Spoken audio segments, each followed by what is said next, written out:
The lookout shouts, "Iceberg right ahead!" The Titanic strikes the ice. Water starts flooding in. Third-class passengers are locked up. There aren't enough lifeboats for everyone. Panic sets in. Violins are playing. The ship sinks. Well, we all know the story of the movie Titanic like the back of our hand by now. But what if I told you that Hollywood lied to us? To tell the real story of what happened that freezing night in 1912, we need to rewind a bit. The lookout shouts, "Iceberg right ahead!" Yep, that part was true. Just before 11:40 at night, Frederick Fleet noticed something darker than the sea directly ahead. As the ship got closer, he realized it was an iceberg. The engines were quickly reversed and the ship turned sharply. Instead of hitting it head-on, Titanic scraped along the side of the berg, sprinkling ice on the forward deck. If you remember, in the movie, Jack and Rose are having a romantic moment when they feel the ship shudder after hitting the iceberg. Everything shakes as if they were in the middle of a light earthquake. Some real-life passengers reported feeling something similar after the impact. But according to Titanic survivor Frank Prentice, it wasn't exactly like that. He said there was no impact as such, and it all felt more like slamming on your car brakes. The ship stopped, and that was that. Some people even slept right through the collision, confirming that there wasn't such an abrupt impact. Mr. Prentice, curious about what had happened, left his cabin and went out to the deck. When he got there, all he could see was a little ice on the surface, not the towering iceberg that Jack and Rose saw. But as we all know by now, the real damage happened below the waterline, where the iceberg had a jagged spur that slashed a 300-foot gash in Titanic's hull. Once the crew realized how severe the damage was, they immediately began sending distress calls to nearby ships, asking for help. At some point in the movie, the radio operator goes to the captain and says there is only one ship nearby, the RMS Carpathia, which later ends up rescuing many passengers. But in real life, there were more ships around. It's believed that the SS Californian was only about 23 miles away. This ship might have actually seen the Titanic sinking, or at the very least, seen its rockets exploding high in the sky. Yet, for reasons we will never fully understand, they didn't try to help. Let's get back to the story. Now, people need to get off the ship. At 12:45, lifeboat number 7 was the first to be lowered. Just like in the movie, women and children were told to go first. But in reality, some women were hesitant and even refused to get into the lifeboats. Mr. Prentice said this happened mainly for two reasons. First, these lifeboats were high and passengers were terrified of the 70-foot drop from the deck to the ocean below. And second, most women didn't believe the Titanic would actually sink. It was called unsinkable after all. So the idea of getting into a lifeboat seemed pointless at the time. This mindset probably explains why Eloise Smith, a first-class passenger, recalled that there was no panic or chaos at first. Other survivors backed this up, saying that no women or kids were crying. But one thing that was indeed concerning, at least for the crew, was the possibility that the lifeboats might buckle under too much weight. This is one of the theories why the first few lifeboats left carrying only a fraction of their full capacity. Like lifeboat number 7, which only carried 27 people in it, even though it could hold up to 65. In total, Titanic had 20 lifeboats, which could carry about half of the 2,200 people on board that night. But that didn't happen. And now we know the passengers had no idea there weren't enough for everyone. As women were calmly getting into the first lifeboats, musicians headed up to the deck. Their only goal was to play and keep the passengers calm. That's a pretty well-known fact. But the real story is that some survivors said they never saw or heard the band. No violinists whatsoever. It's not like Hollywood misled you though. The musicians did play for over 2 hours after the ship had hit the iceberg. So maybe these passengers were just too panicked to notice the songs, or the musicians started playing later than we think. Now, it's time to talk about the terrible treatment that third-class passengers received. The movie portrayed the crew as cruel, locking the less fortunate below deck like animals, giving them no chance to reach the lifeboats and save their lives. But the official inquiry into the disaster suggested that wasn't true. I mean, yes, fewer third-class passengers survived compared to those in first and second class, but there were other factors at play. Many third-class passengers were reluctant to leave the ship, clinging to their belongings, and had a harder time making their way up from the cabins, which were at extreme ends of the ship. Some survivors confirmed that they were not locked up. In fact, it was quite the opposite. Mrs. George Wabi, a Lebanese woman traveling in third class, said that when chaos had erupted, some brave crew members and well-dressed first-class passengers had actually helped her get up to the first-class deck and eventually onto a lifeboat. At first, the Titanic was sinking slowly, bit by bit. Passengers reported seeing the water rising and hearing pops and cracks. Then, there was a loud boom. Some said there had been just one explosion, while others described it as a series of smaller explosions, which they'd thought had been the bulkheads giving way. And there's also a group of people who said they had only heard a rumbling sound. So not everyone agreed on the sound they had heard, but one thing is a fact. By 2:18 in the morning, the lights on Titanic went out, and the ship plunged into complete darkness.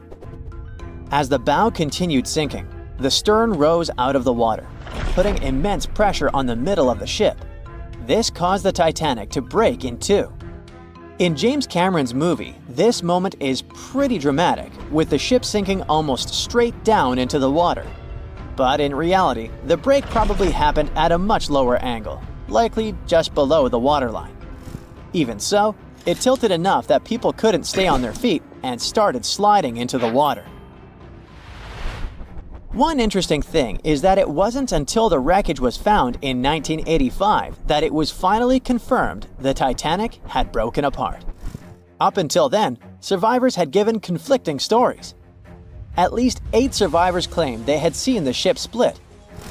Emily Ryerson, a first-class passenger, described it as if the Titanic had been sliced in half with a knife. But there was also a small number of witnesses that insisted Titanic had gone down intact. At the time, this theory was more accepted because most people still didn't believe that the supposedly indestructible ship could break in half. So why the conflicting reports? Okay, so what you don't see in the movies, for obvious reasons, is how incredibly dark it was when the tragedy happened. It was like being in a room with no light, where you can only make out shapes and shadows. That's what it was like on the lifeboats. This means passengers couldn't really see what was happening, and most of those who were close to the ship either lost their lives or were too focused on trying to survive to pay attention to the details of the wreck. Although James Cameron's film didn't fully capture how terrifyingly dark the disaster truly was, the 2012 TV series Titanic did a better job of showing the pitch-black horror of that night. Even then, the reality was much darker and more terrifying than either of these two productions could portray. In the Titanic movie, you won't see any fumes above the fourth funnel of the legendary ocean liner, and it's not a mistake. Back in 1911, the year before the Dream ship's departure, large ships would mostly sail with 4 chimneys. They needed those to draw heat and fumes from their massive boilers. The Titanic was a real engineering gem that only needed 3 chimneys to function. So the fourth was added for balance and more impressive looks. The White Star Line thought the public would have been disappointed to see only 3 pipes on the greatest ship of all time. The Titanic's sister ships, the Olympic and the Britannic, also had 1 fake funnel each for the same reason. The dummy chimney wasn't completely useless and served for ventilation. It took out the fumes from the machine spaces in the lower decks and from one of the first-class general rooms. 1 big ventilation funnel, instead of several small ones, helped to declutter the upper decks and left more open space for passengers to enjoy their strolls. When Titanic went down, the funnels, each weighing 60 tons, went down with the rest of the ship. They were made extra tall to make sure the passengers weren't covered in the soot being ejected. Their height and weight let them stay in the upright position. The forward funnel, followed by the others, fell only when the ship went for the final dive. Those chimneys were much lighter than the bow, so they spread among other debris. The light material they were made of flattened once it hit the bottom, and the iron-eating bacteria living deep down took care of it later. The bow of Titanic remained intact when it hit the seabed, but the stern was completely mangled. When the famous ocean liner hit that iceberg, things got really messy. It took the future movie star a whole 2 hours and 40 minutes to submerge completely. The collision let water flood 6 out of 16 watertight compartments. As the water gushed into the starboard side, the ship started to tilt down in the front and a bit to the right. By midnight, the damaged compartments were spilling water into others, and it was chaos because these compartments were only watertight horizontally. Soon enough, water started flooding through the anchor chain holes, and by 2 a.m., the bow was sinking, and the stern's propellers were lifted out of the water. The ship kept flooding until the moment the bow went underwater, and the stern shot up almost 45 degrees. The weight of those massive propellers stressed the ship's midsection. The steel just couldn't handle it and failed.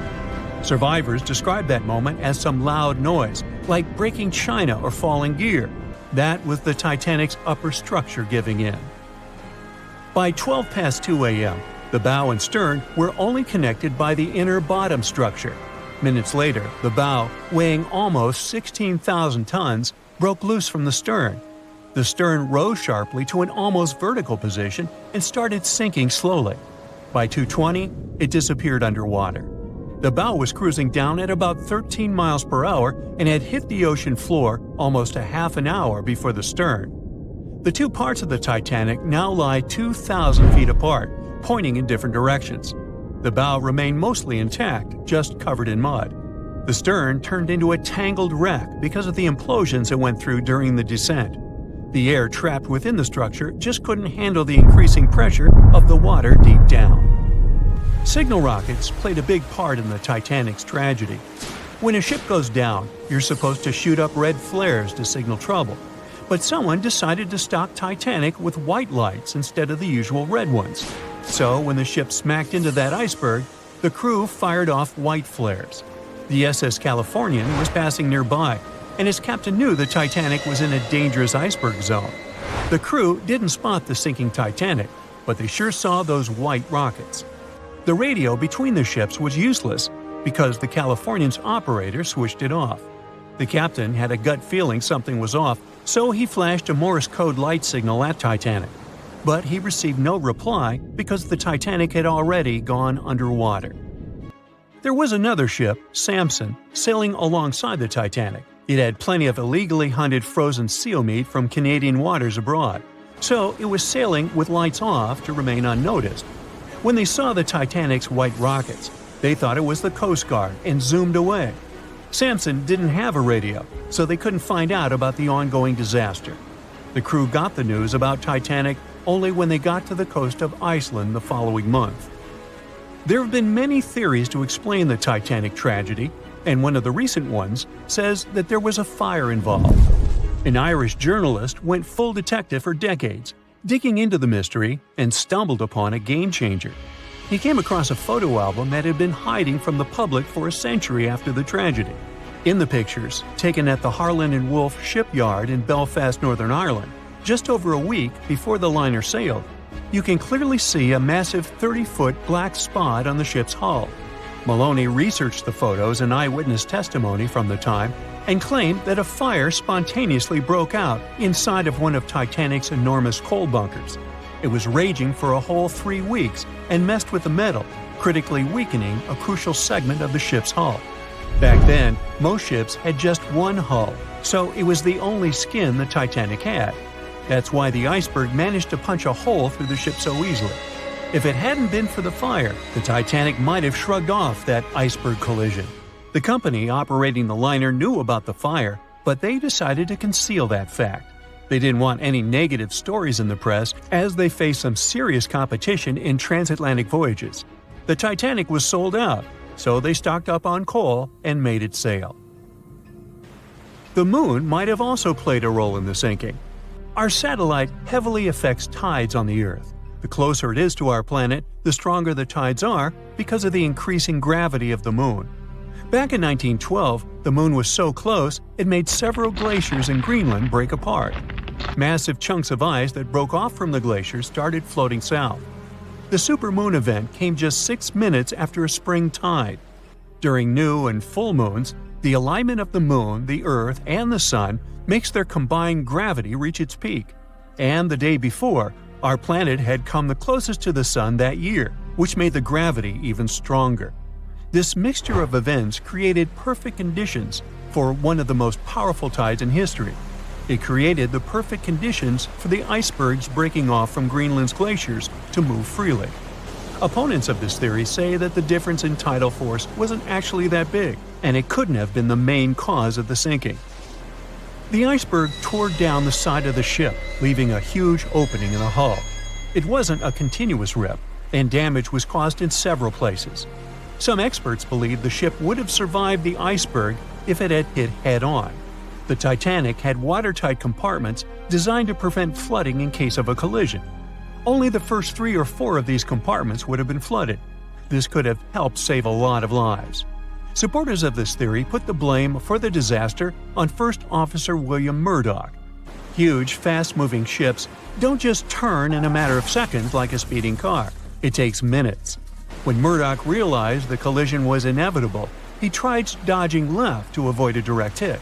But despite his efforts, the ship still collided with the iceberg. You know the rest.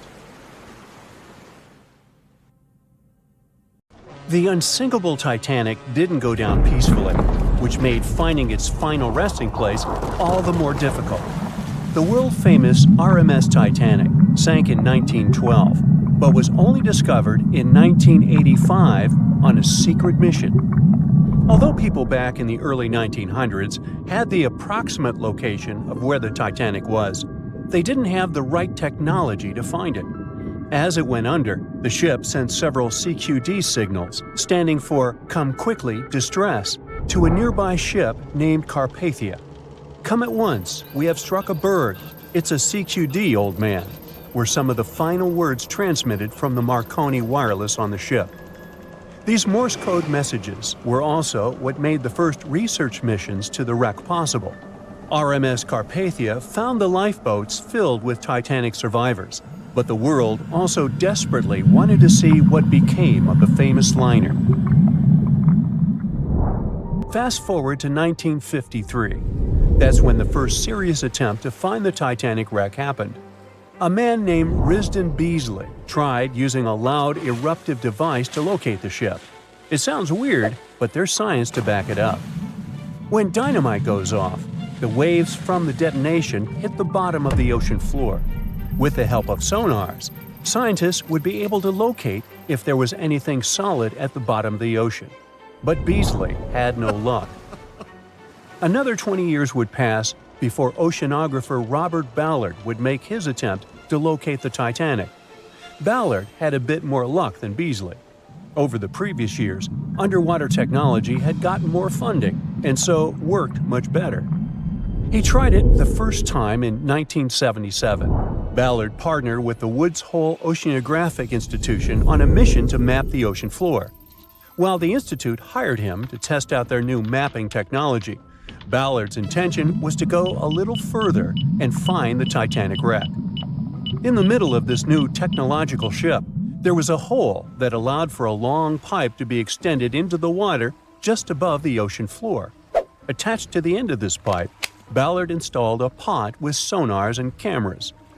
They thought they were in for something big, and so they took the ship to sea to run some tests. That's when, on a trial run, adversity struck. The drill pipe broke, sending all of their expensive material to the bottom of the ocean floor, just like the Titanic. When Ballard failed, another important character came into this story, a man named Jack Grimm, an eccentric oil tycoon. Grimm had become famous for trying to find things such as Noah's Ark, the Loch Ness Monster, and Bigfoot. He also tried to prove the hollow Earth theory that says that the interior of Earth is entirely hollow and hosts underground cities and nations.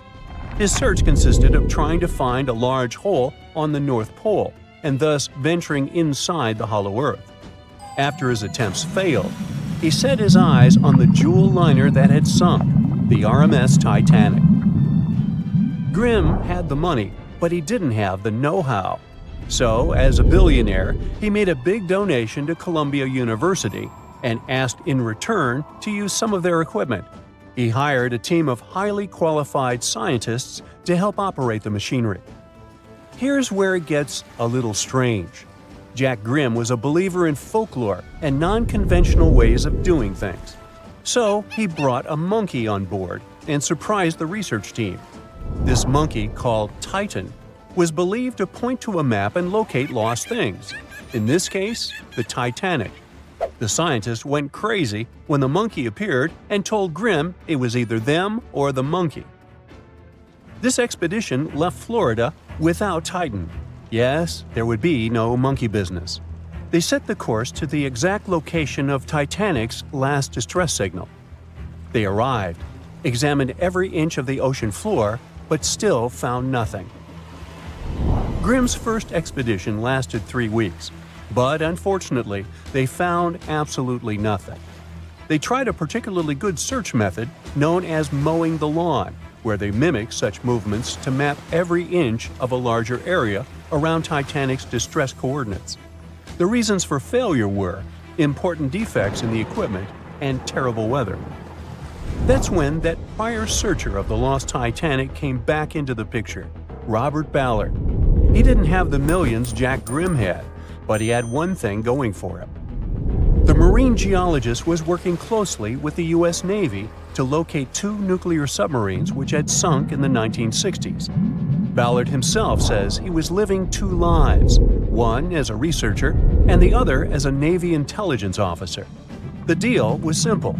He'd have a green light to search for the Titanic after he found the 2 missing submarines.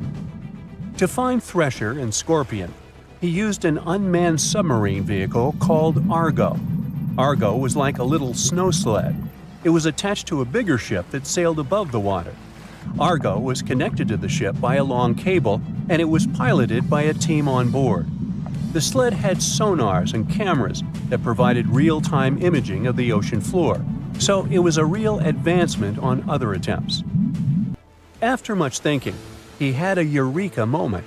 He supposed the force of the wreck should have left a comet trail that led back to the ship. While searching for the Titanic, most people had tried to find the ship itself. But until then, it had been trying to find a needle in a haystack. That's why Ballard's logic was so brilliant. He needed to invert the order. He had another obstacle on his hands: time. He could only look for the ship after finding the lost subs. And by the time that happened, he had 12 days left. He teamed up with another scientist, and they applied the mowing the lawn method to map the ocean bed. Another important piece of information that most researchers left out was that there was a sea current moving south on the day of the disaster. This meant that the debris field should be south of the distress signal coordinates. To save time and resources, he would do a quick reconnaissance of the ocean floor, spacing lines more than 3 miles apart to look for debris fields. He also relied more on the camera visuals than on the sonar signals. His team took turns piloting Argo and watching the video. Days rolled by, with nothing but the empty ocean floor showing up, until the rocks they were used to seeing started to look like man-made debris. Suddenly, there it was, the Titanic's boiler. Ballard was right. The debris field would take them back to the ship. After 73 years of searching, they had finally found the Titanic wreck. Titanic sank on April 14, 1912, and all of the passengers' belongings and ship's paraphernalia went down into the deep, dark waters with it. These objects patiently waited to be discovered until 1985. Titanic sank fast, and there seemed to be almost nothing left from the ship. Yet divers in small submarines managed to retrieve plenty of artifacts from the wreckage. If you wonder what those surprising items look like, hey, join me.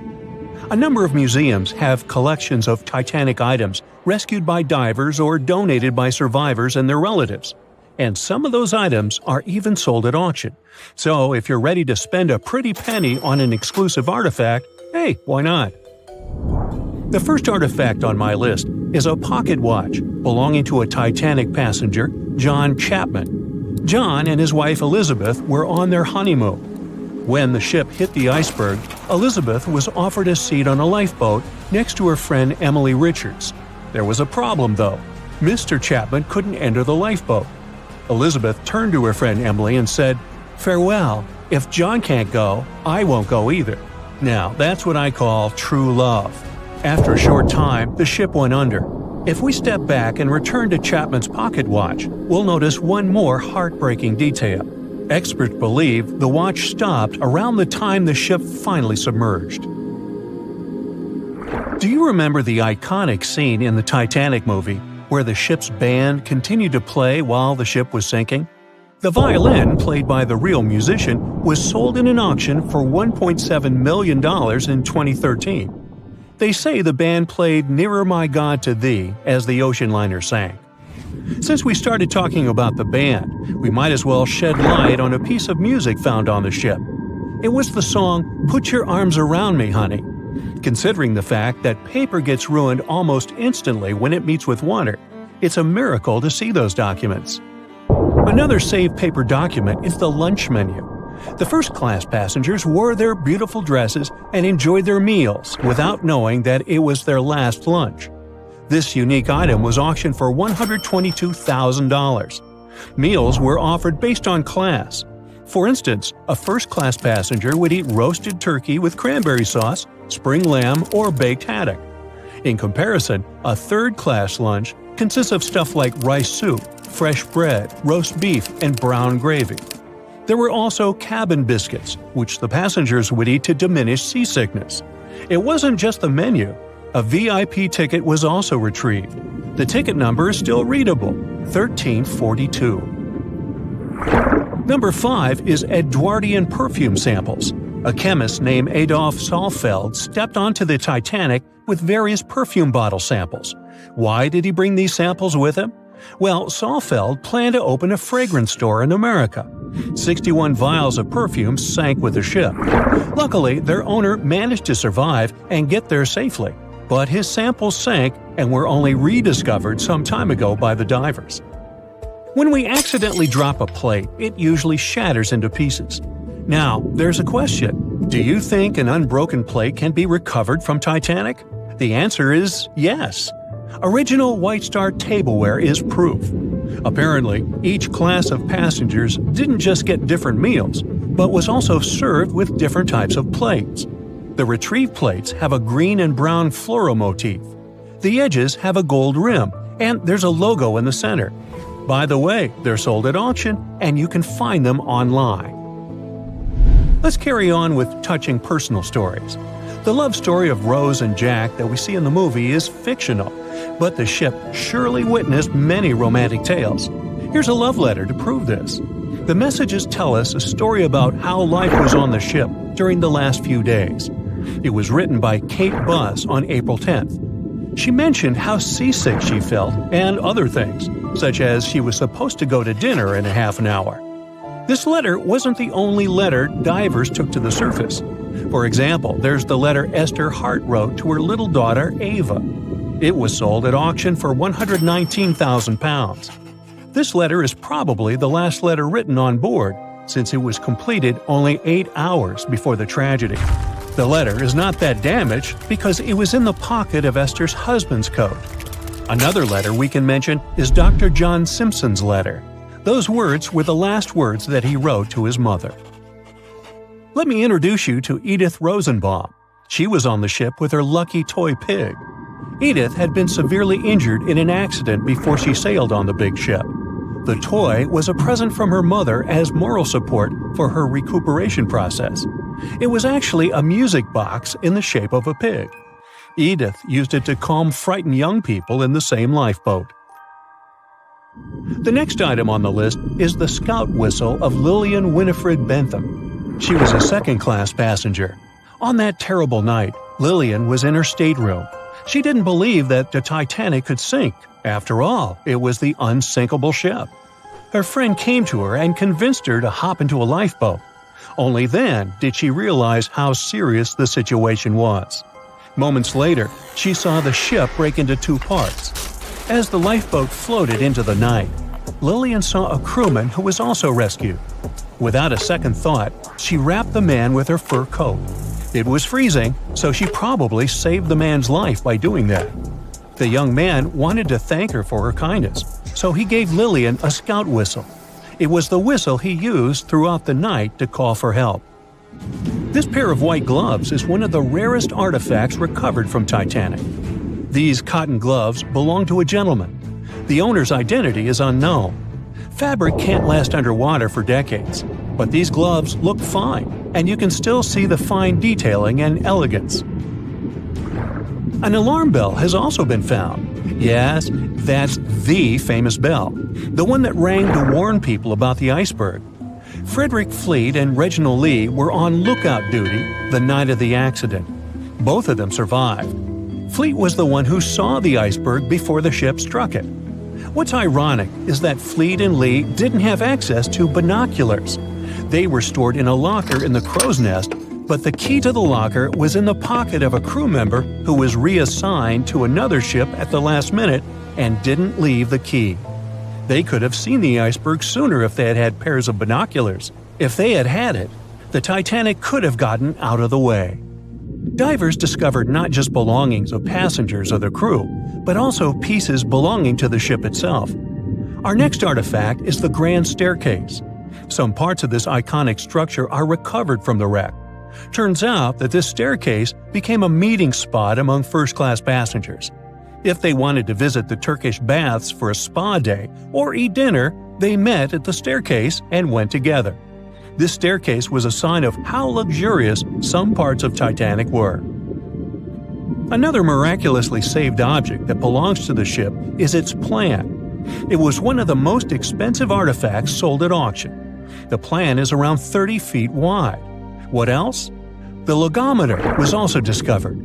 It's a device used to check the sailing speed of the ship and the distance it covers.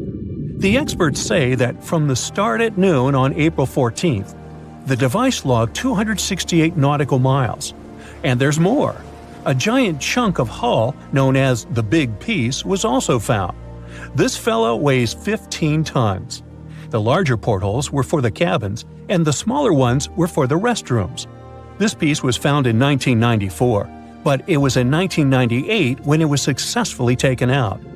After all these years spent underwater, it was swarming with sea life. Still surprisingly, the portholes still had glass. Now, let's assume you were a diver and you could only take out one of these objects. Which one would you pick?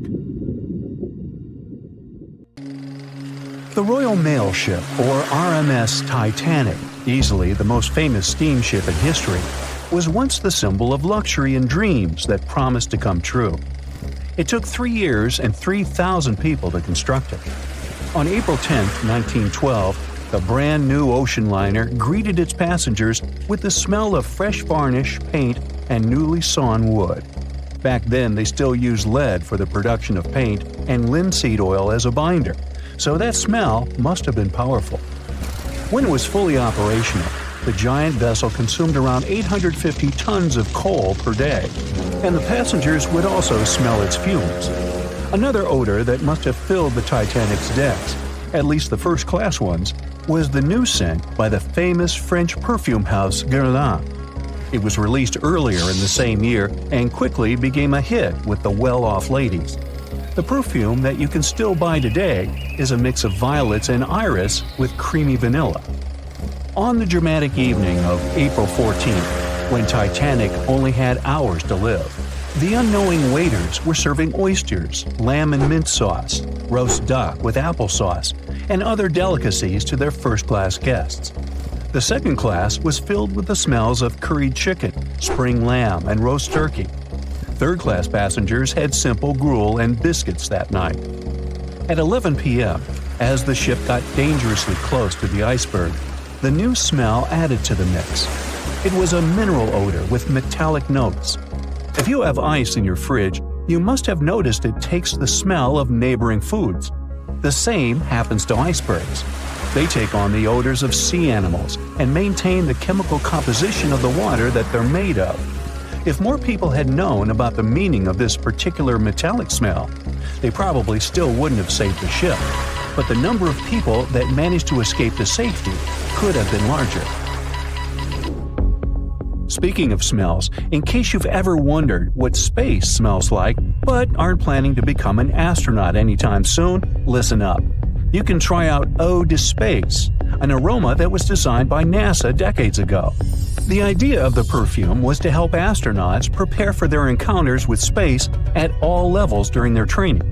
But hold on a second, space is a vacuum, so it technically shouldn't have any smell. Yet, astronauts who have been out there remembered it as a pleasant metallic odor, something like the smell of welding fumes or burnt gunpowder.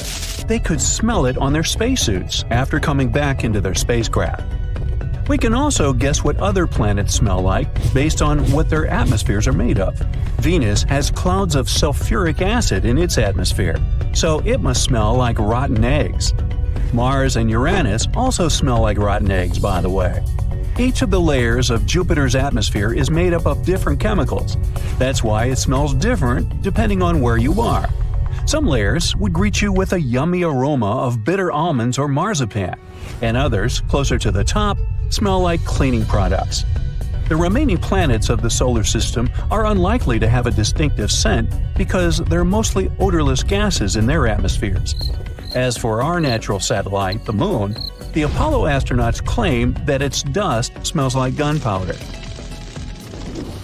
The fragrance of fresh-cut grass makes regular mowing it nearly worth it. But did you know that the grass isn't having a great time while you're doing it? In fact, it's sort of screaming for help. And because grass can't scream out loud, it expresses discomfort by releasing a mix of smelly, volatile molecules. It does it to protect itself from insects.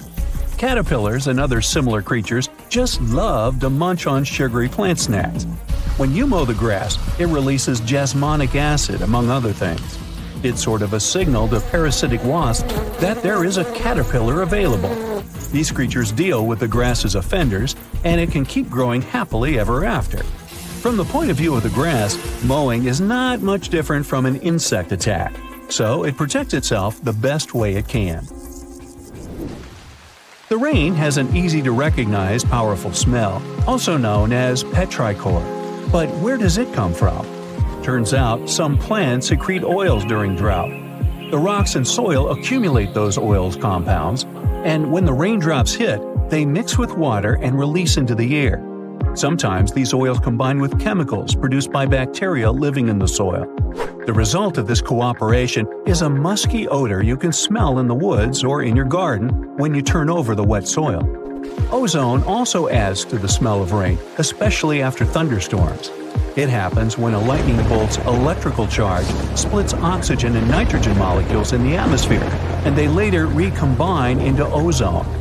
One theory says we enjoy the aroma of rain so much because it's imprinted in our brains.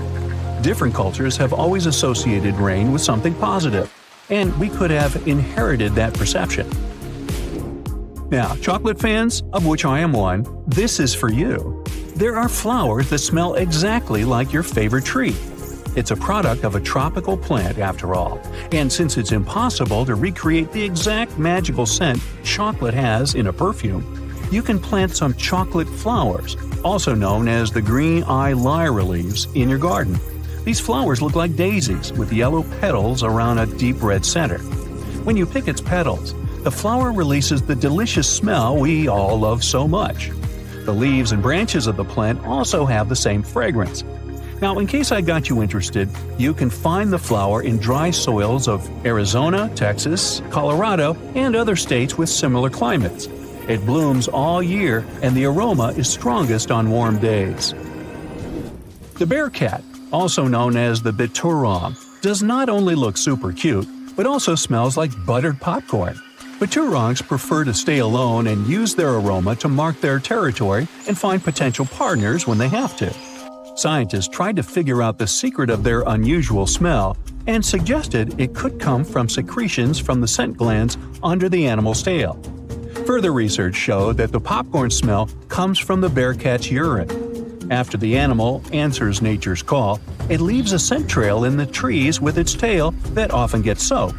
But if the real popcorn only releases its amazing smell when it's popping under heat, how do bear cats manage to do it without a microwave? Well, the answer could be in their diet, or more likely, in the bacteria that come in contact with the animal's natural fluid.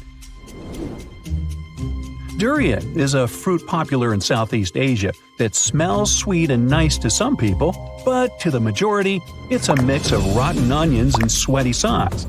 The stench is so powerful that it's banned on public transportation and hotels in some countries. The secret of durian is its 44 odor-active components. The mix is so complex that you can never tell what it's going to smell like. And despite that horrible smell, durian is considered a delicacy and is used to make mostly sweet dishes like cakes and candy. There was a smelly incident involving durian at a library in Australia. The smell of rotting fruit in a cupboard has spread across the entire building through the air conditioning system. They mistook it for gas leakage and had to evacuate around 500 students and teachers. Well, that stinks.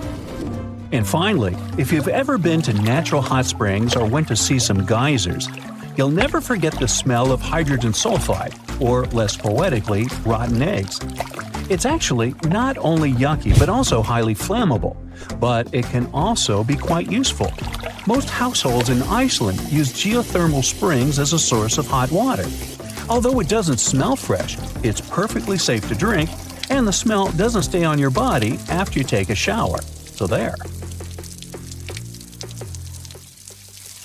It seems like we all cried watching the heartbreaking goodbye of Jack and Rose from the Titanic.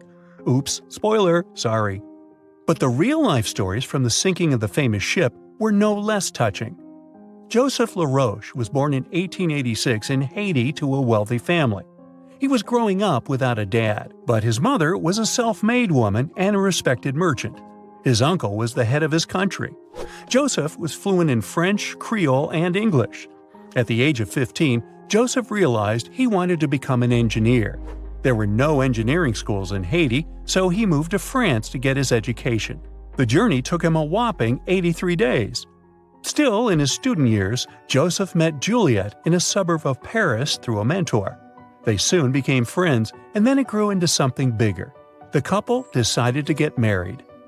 There was only one problem. Joseph couldn't find a well-paid qualified job even after completing his studies because of racial discrimination. The intelligent young man realized he could do better. Plus, he needed to provide for his growing family. His third kid was on the way. His uncle back in Haiti promised he'd help Joseph secure a job as a mathematics professor. His mother was overjoyed that her son and his family would be living in Haiti. She bought them first-class tickets for the French liner La France as a reunion gift. But that liner had really weird rules separating parents from their offspring for meals. The LaRoches didn't want to leave their youngsters and make them feel sad on a trip across the ocean. So they decided to trade their first-class tickets for La France for second-class tickets for RMS Titanic's maiden voyage. The Titanic was all the hype, and it didn't separate families, so it looked like a great deal. They planned to change for another ship in New York that would take them straight to their final destination in Haiti. The family boarded the Titanic on April 10, 1912, at Cherbourg. They had 3 days to enjoy the luxurious staterooms, a dining salon, a library, and 3 outdoor promenade decks available to second-class passengers. Juliet sent a letter to her father from Titanic's final stop in Queenston, Ireland. She told him they were more than happy with the accommodation. They had 2 bunks in their cabin and a couch that converted into a bed for their youngest family members. The family made friends with some nice co-passengers with whom they had traveled together from Paris. She thought they had been the only other French people on board, so they sat together for meals. Juliet mentioned they had all spent time together on the deck of the liner. She also wrote the people on board were friendly, although some sources say the family had gone through quite a lot of mean stares, gossip, and remarks. On the night of April 14th, their exciting journey came to an abrupt end. Even though Titanic's wireless operators had received warnings about drifting ice from nearby ships, the liner continued to plow ahead at full throttle. It was around 11:40 p.m. when Titanic's hull collided with the iceberg around 370 miles off the coast of Newfoundland. The practically unsinkable ship was severely under-equipped with lifeboats, enough for only about half of its 2,200 passengers. The nearest rescue ship, the Carpathia, was too far away to help. A steward woke up the LaRoche family and took them to the lifeboats, as Juliet remembered later. She couldn't speak any English, so everything that was going on seemed even scarier to her. A little after midnight, the crew received the order to give priority to women and children when boarding the lifeboats. Juliet later remembered a terrible panic had begun, as people had been pushing each other to get to the desired seat.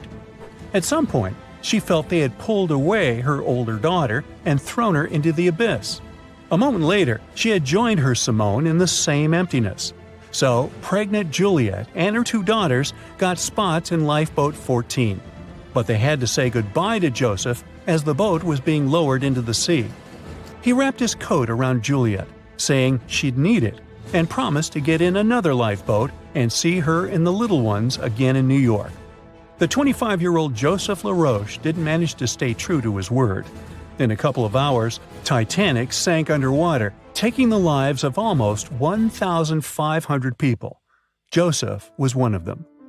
Juliet and the girls were among the 700 survivors who had been rescued by the Cunard liner Carpathia several hours later. Once they reached New York, they were looking through the crowds of people, hoping to see Joseph again.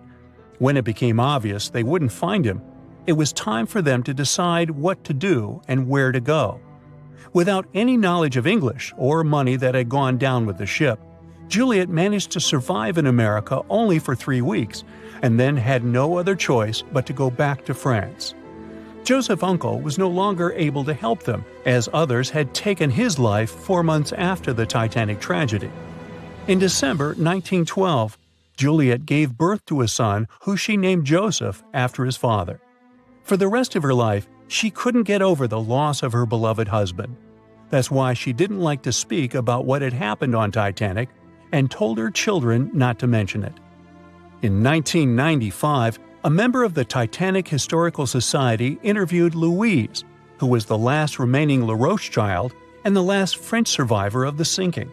And that's when the world first heard about this heartbreaking story. It inspired some plays and articles, but it never got the same attention as the story of other passengers. You probably remember the elderly couple going down together in their bed on the Titanic. It was inspired by Isidor and Ida Strauss. They were both born in Germany and emigrated to the United States as kids. They met in New York and got married 5 years later.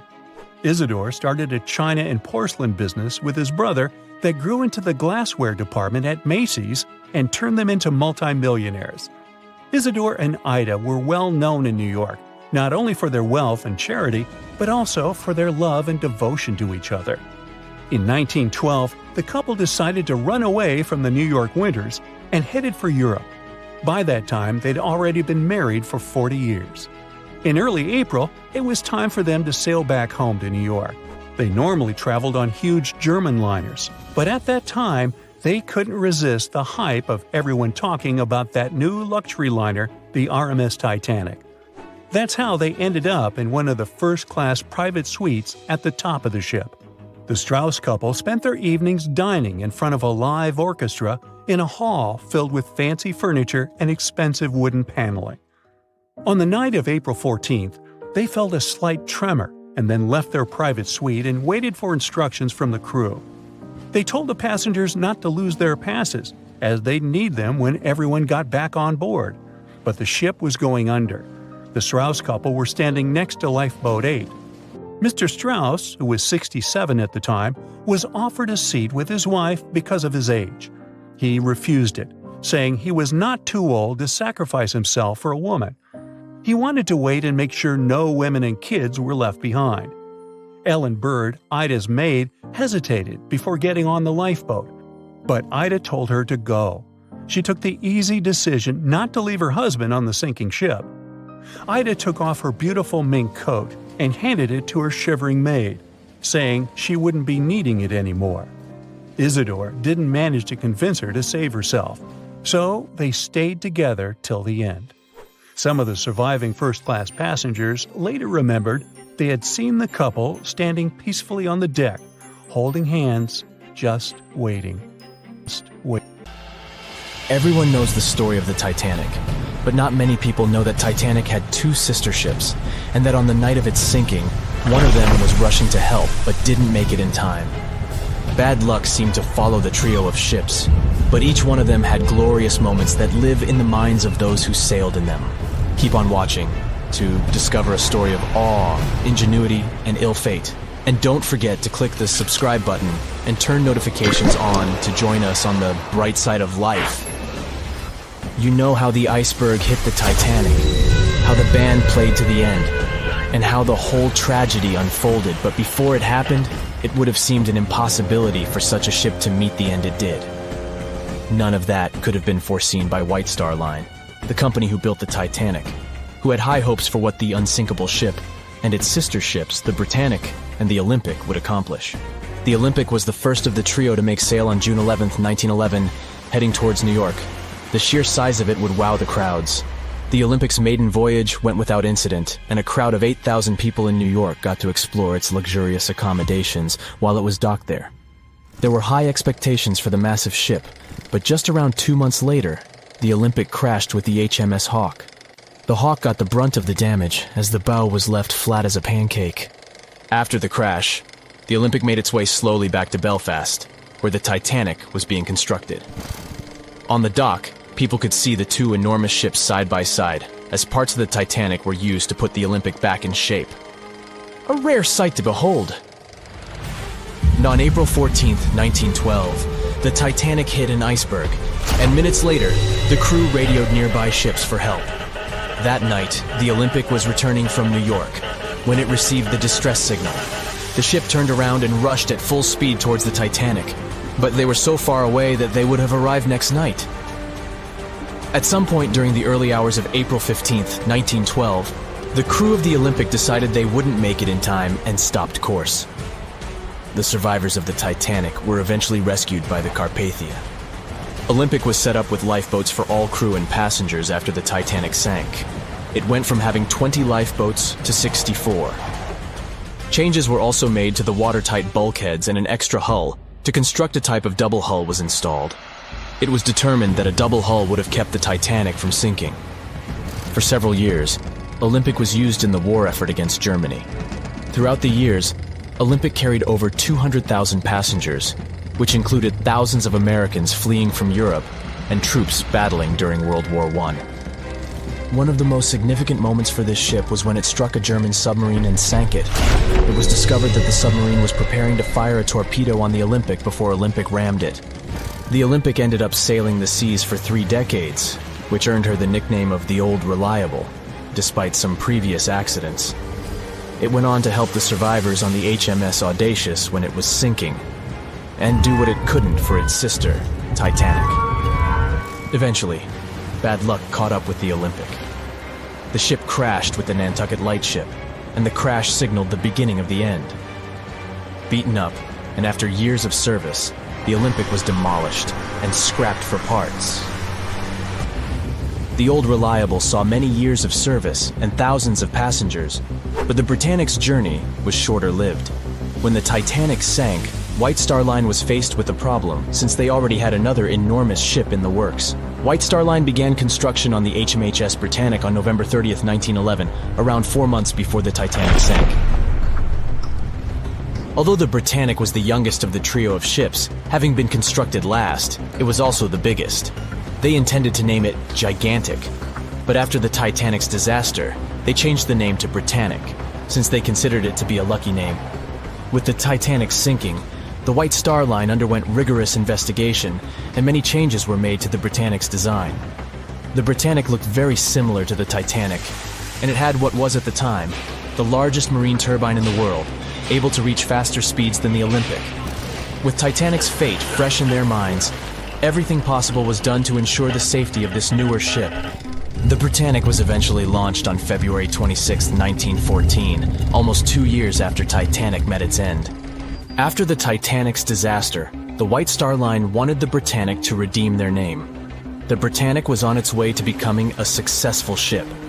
It transported passengers for over a year and a half when the British government requisitioned it and turned it into a hospital ship during the beginning of World War I. The ship became an even more impressive sight to look at. It was painted all white, with enormous red crosses on its side to indicate it was a hospital ship. One of the ship's surgeons, Dr. J.T.H. Beaumont, thought of it as the most wonderful hospital ship that ever sailed the seas. It could treat as many as 3,309 patients at once.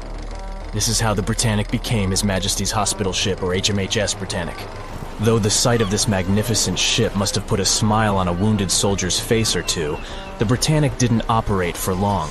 Just a year after it was turned into a hospital ship, the Britannic was making its way through the Aegean Sea to pick up wounded soldiers, when it was struck by a loud explosion. The passengers didn't know what had happened, but headed to the deck to disembark.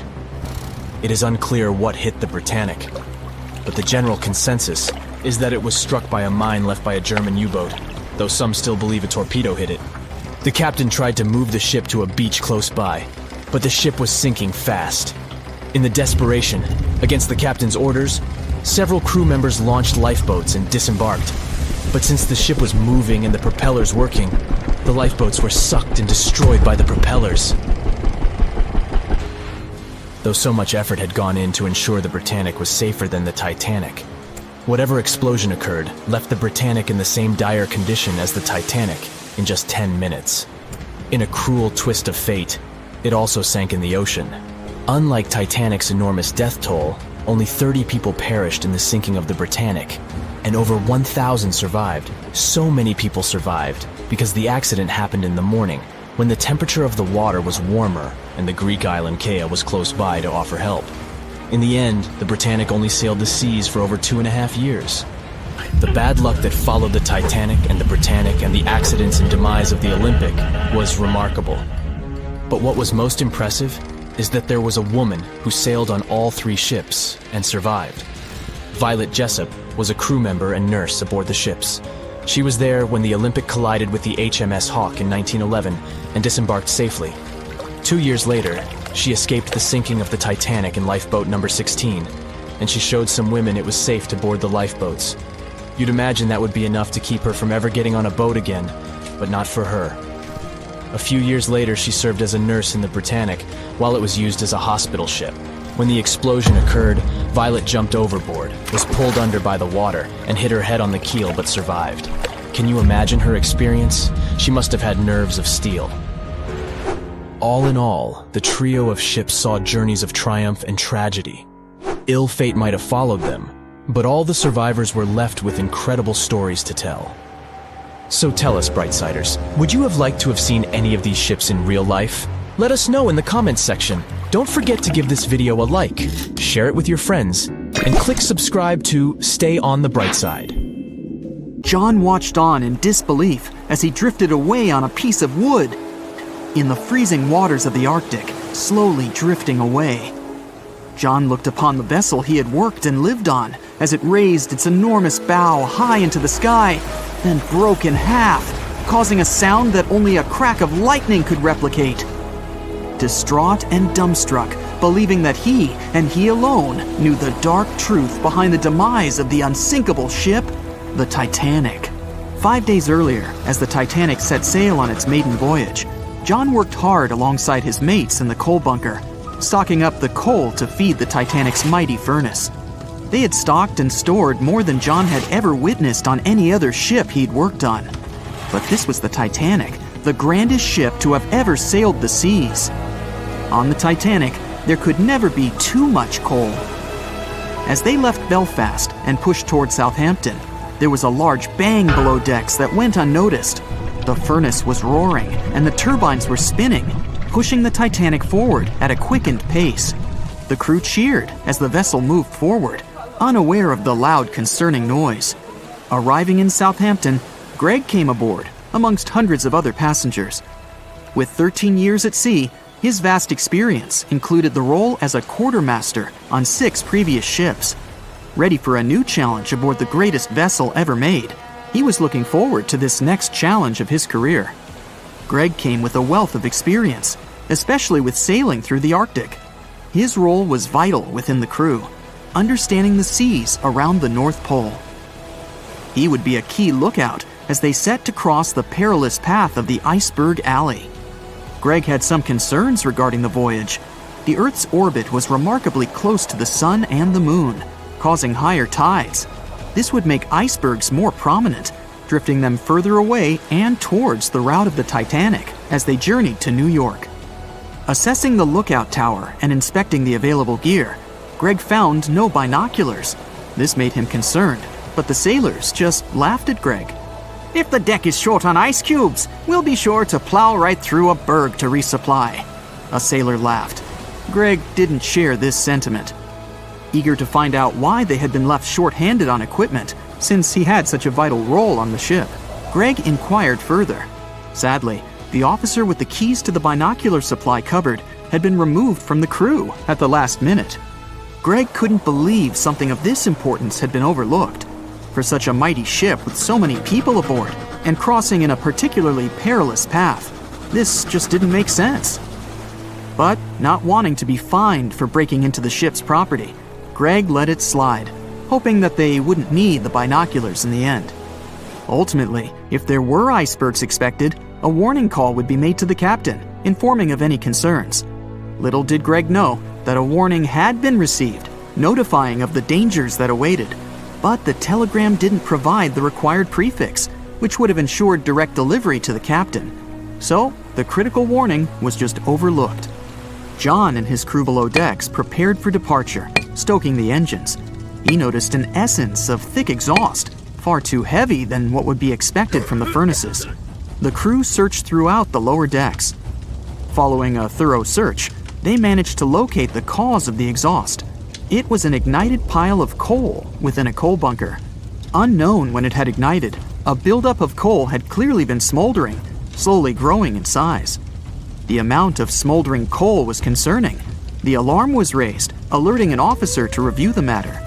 The officer assessed the damage and confirmed with the captain that it was deemed to be of little concern, as only minor damage had been caused. John was unsure of this assessment, as he knew that in confined spaces, surrounded by iron bulkheads, an oven-like environment arises that intensifies the heat with time. But the Titanic would power forward, making no sense to John as they had only just departed from Southampton. He was sure they would have turned back. John and his crew were ordered to shovel the already lit coal into the furnace and continue shoveling until all the smoldering contents would be contained. It was a possible but painstaking task that could take the entire journey. The continuous intake of coal would ensure the turbines would spin at a constant accelerated pace, not what the Titanic was designed for. It was meant to be a luxurious passenger liner and not for breaking speed records. However, the crew would find enthusiasm in not only acknowledging the Titanic as unsinkable, but also as the fastest. John and his crew continued to shovel the coal into the furnace for several days. The temperature within the bow was becoming hotter every day. The bulkhead's contained heat was so severe that it became weak at the seams in the iron walls and rivets. "2 more days, lads, just 2 more days." John was laughing, trying to raise the spirits of his mates as they were working tirelessly. But as they were all laughing, joking, and looking forward to dry land, they unknowingly approached their final destination. The Titanic was speeding through the calm sea. Greg looked ahead, above in the lookout tower, keeping a keen eye out as they were in iceberg territory now. Even though the way seemed clear, false horizons could occur, creating confusion about how far objects in the distance truly were. As they were traveling in the Gulf Stream waters into the colder Labrador Current, air columns cooled from the bottom upwards, creating a thermal inversion. This incredibly high air pressure ensured fog wasn't present, providing a deceptively clear outlook. But the thermal inversion can also create optical illusions, showing the horizon further away, appearing higher in the distance, or masking whatever objects that could come before it. These false horizons could easily hide any icebergs that could be approaching. Greg knew the perils of a calm sea in the Arctic, preferring the rough waters, where it's easier to detect icebergs within waves. Peering from the lookout, Greg was looking towards the dark abyss ahead. Suddenly, within 1 mile directly in front, a formidable image quickly emerged from the dark waters surrounding. "Iceberg, right ahead!" Greg yelled to his mate, who quickly called to the helm and directed them to steer hard to starboard. The helmsman received the call. In the heat of the moment, he turned the wheel counterclockwise. He then realized he'd turned the wheel the wrong way and quickly went in the opposite direction. The ship aimed towards the iceberg, veering to the port side whilst reducing speed. Although there was a delay in turning the wheel, since there was a short distance from the signal and the fast pace that they sailed at, it may not have made a difference. As they approached the iceberg, it appeared as though they'd miss it, but over 87% of an iceberg is underwater. And as they came along the side, the hidden ice underneath hit the port side bow, piercing the side of the hull with a 12 square foot tear. The ship shook, with all aboard aware that something was amiss. Amongst the confusion and fear, they were oblivious of the damage. As they gathered their bearings, 6 out of 16 compartments were quickly filling up with seawater. The hull could only withstand 4 compartments filling before sinking. Time was ticking as the Titanic made its descent into the depths. The weakened bulkhead with heated steel pillars and rivets broke under the pressure and sudden change of temperature from the ice-cold water. The call was made to abandon the ship. Lifeboats were prepared to be released, while help signals were sent out to nearby ships. The radio operator was guiltily sitting, constantly calling out to a nearby ship that had been in contact with the Titanic recently. There was steady communication with this ship over the past few days, providing warnings of icebergs since the Titanic departed from Southampton. The final warning message received was just 1 hour ago. Upon receiving the final warning, the operator ignorantly responded, "Shut up," with the assumption that their warnings of icebergs were pointless. Following this unfortunate response, the ship turned their radio off and provided radio silence. The closest ship that was responding to their distress signals was 500 miles away, too far to provide any assistance in time. There were countless mistakes that caused the Titanic's watery end, whether they contributed directly or from sheer ignorance.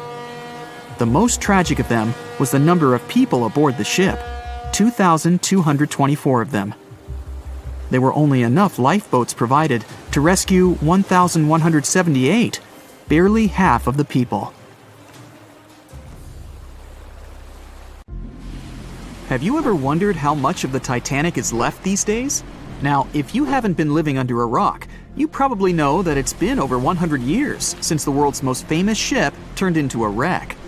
The RMS Titanic, the world's largest sea liner from the beginning of the 1900s, sank during its maiden voyage, just a few days after leaving port. The ship struck an iceberg on April 14, 1912, taking down over 1,500 passengers of more than 2,200 who were on board the liner at that time. As shocking as this may sound, the Titanic took over 3 years to be built and only 3 hours to sink. And if it were today, the ship would have cost over $210 million to be made. It was last seen on the surface of the Atlantic at 2:20 a.m., and for many decades, that was the last time people saw it. It wasn't until 1985 that the whereabouts of the ship were discovered by oceanographer Robert Ballard, and some parts of the Titanic became visible once again. One of the first discoveries made by Ballard's expedition was that the ship was indeed torn in half before sinking.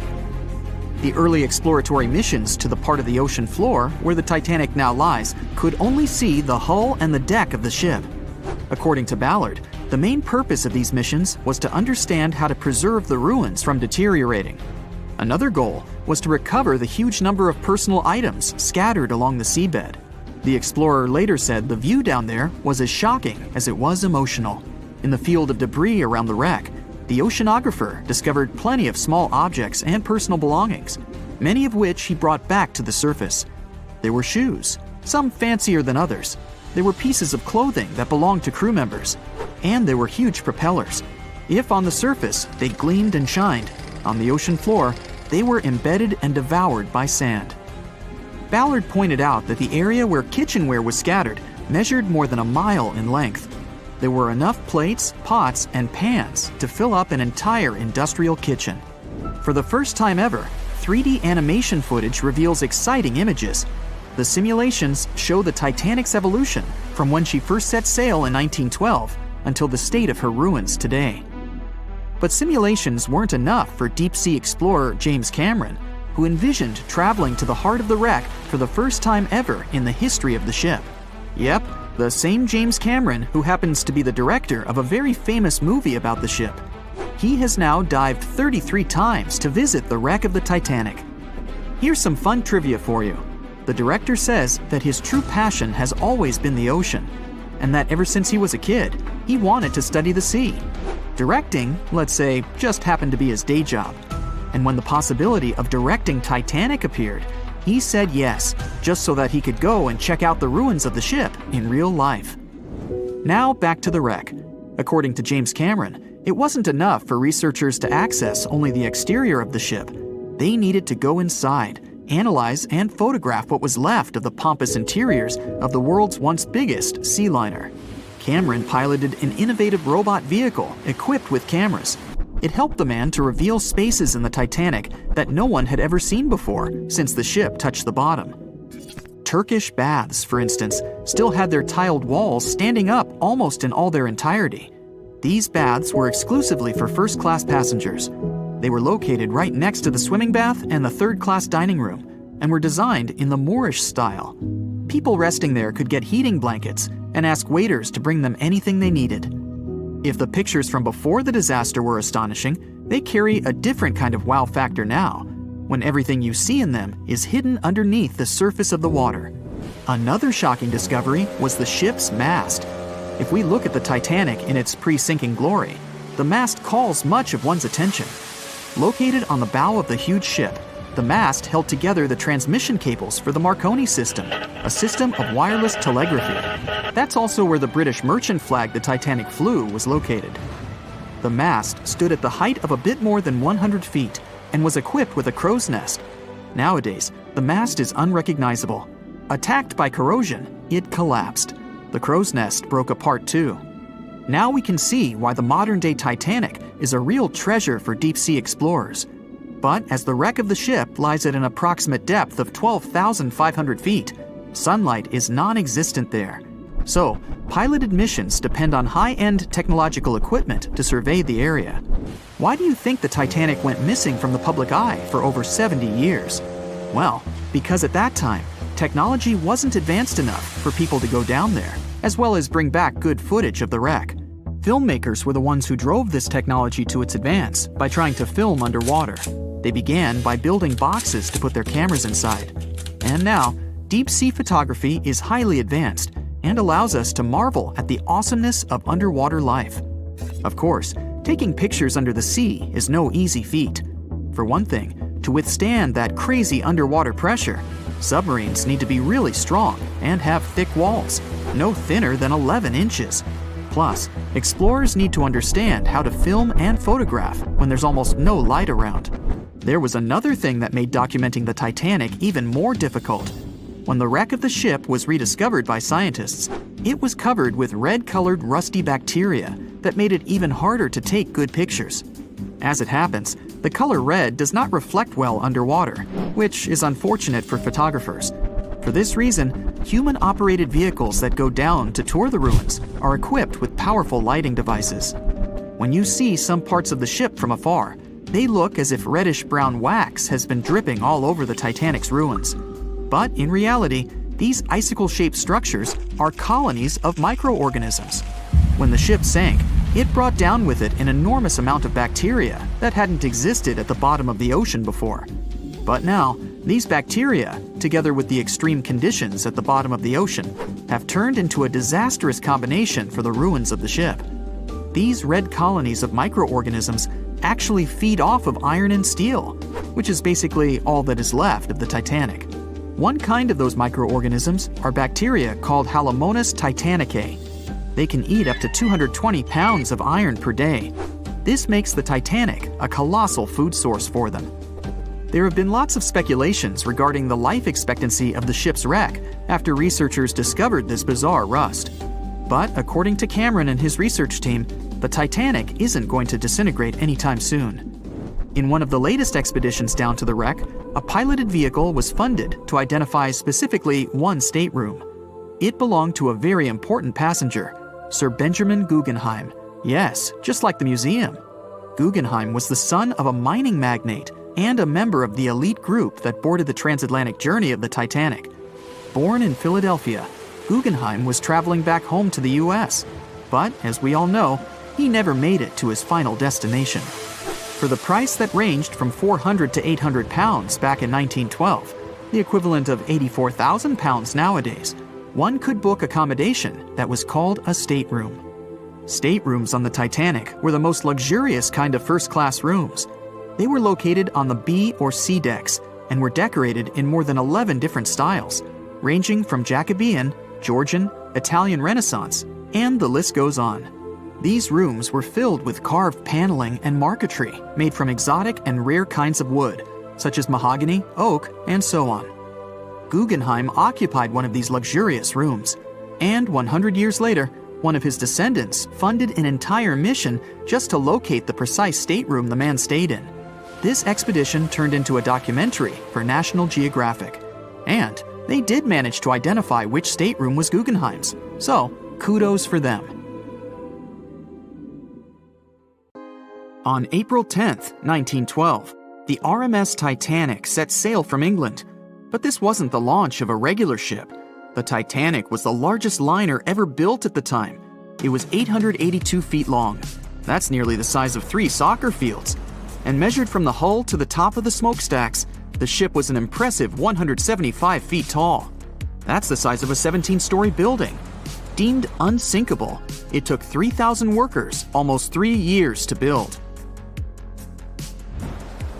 But a mere 4 days into its very first voyage, at 11:40 p.m., the ship collided with an iceberg and was lost beneath the waves of the Atlantic Ocean. It took the liner only 2 hours and 40 minutes to sink. And of more than 2,200 passengers and crew members on board, only 706 survived. The wreck would remain lost for another 73 years, hiding its many secrets within the frigid Atlantic waters. And if it wasn't for a man whose whole life had been devoted to exploring the sea, the giant ship might have remained lost for a lot longer. That man was Robert Ballard. As a child, Ballard was obsessed with the ocean. This fascination started when he was just 12 years old. That's when he watched a film adaptation of Jules Verne's science fiction novel, 20,000 Leagues Under the Sea. It had everything to spark a young person's imagination, from adventure and strange creatures to a powerful underwater vehicle called the Nautilus. It could travel anywhere in the world you wanted to go. From that moment, life on dry land was no longer in Ballard's future. When he was 23, he was assigned to the Deep Submergence Group. There, he helped develop techniques to search the ocean floor. His biggest accomplishment was the creation of Alvin. It was a small, easy-to-maneuver submarine that could carry 3 people. It also featured an external mechanical arm designed to gather underwater samples while the crew remained safe and dry inside. Alvin the submarine quickly proved useful for a variety of tasks. For example, once it was used to track down an aircraft that had crashed into the sea. But the vessel experienced a series of setbacks. In one case, it was attacked by a swordfish, which caused the submarine to resurface quickly. The swordfish, still stuck in the outer skin of the submarine, became that night's dinner. And in October 1968, the submarine was being lowered into the water when the cables holding it snapped, sending it careening into the ocean along with 3 crew members on board. And because the small vessel was still open, it immediately filled with water and quickly began to sink. Luckily, the crew managed to escape, but Alvin was gone. Bad weather hampered multiple attempts to recover the vessel. It wasn't until the following year that it was finally returned to the surface. In time, Alvin would be improved. Its hull would be strengthened by titanium, giving it a higher depth rating, thus making it even better suited for ocean exploration. The specialized submarine would come in handy in many of Ballard's 100-plus expeditions. The man was one of the first to explore an underwater mountain chain called the Mid-Atlantic Ridge in the Atlantic Ocean. And when he found thermal vents in the Galapagos Rift in the late 70s, he also helped discover and document the process of chemosynthesis. That's a complicated chemical synthesis of food energy by bacteria. But his biggest discovery was still to come. Ballard claimed he'd never been a Titanic fanatic, but he eventually became obsessed with finding the ship after watching other explorers try and fail. As he said, Titanic was clearly the big Mount Everest at the time. Many others had tried, many that I thought would have succeeded, or should have succeeded but didn't. Ballard began thinking about finding the ship as early as 1973, and 4 years later, he actually made an attempt. He used the deep-sea salvage vessel Sea Probe, which was a drill ship equipped with cameras and sonar. But he was forced to give up when the drilling pipe broke. It just wasn't his time. In the early 80s, a Texas oil man named Jack Grimm tried to find the wreck on 3 different occasions. Once, Grimm was actually right over the Titanic, but his equipment failed to detect it. That's what we call extreme bad luck. Ballard was just biding his time. He needed a plan and some help. The first issue was getting down to the bottom of the Atlantic. The furthest down he had ever traveled before was 20,000 feet, and this trip took him 3 hours, and that didn't include the way back up. Ballard knew he could use Alvin, already enhanced with a titanium hull to withstand the pressure of the ocean. But he also needed something that didn't require him to actually go down with it. An unpiloted remote-controlled submarine would be ideal. But first, he would have to create one. He reached out to the authorities, hoping they would provide funding for his project. And though officials had no interest in the Titanic, they were willing to help. But there was a catch. Ballard had to first focus on tracking down 2 submarines, the Thresher and the Scorpion, which had sunk to the bottom of the Atlantic Ocean in the 1960s. The authorities were hoping to study them to find out why they had sunk in the first place. They also wanted to know if they could be recovered or if it was safe to leave them on the ocean floor. Only when he had successfully completed this task would he be free to use any remaining time on his contract to find the Titanic. With no other options for funding, Ballard took the offer. He got to work. First, he created 2 new devices. Argo was an unpiloted deep-towed undersea video camera sled. It was designed to take photos and record videos from a series of cameras mounted on it. It could work at depths of up to 20,000 feet, and it could also explore nearly 98% of the ocean floor. Argo was supposed to be tethered to a boat. As the boat moved, Argo would be pulled behind, floating just above the ocean floor. The camera would then transmit images to the surface. The second device was a small robotic vehicle called Jason Jr. It was also controlled remotely, which allowed the crew inside a submarine, like Alvin, to get closer to and photograph underwater objects. Ballard was now ready. He knew he had to find those submarines quickly, and it didn't take him long. Much to his relief, the search was relatively simple, and he was able to fulfill his obligations with 12 days to spare. With almost 2 weeks to devote to finding the Titanic, he set out to explore the ocean. He focused the search close to Newfoundland, Canada, pulling Argo along the ocean floor and reviewing the images it collected. And after a few days of nothing, they eventually found riveted hull plates and a boiler. Could this be it?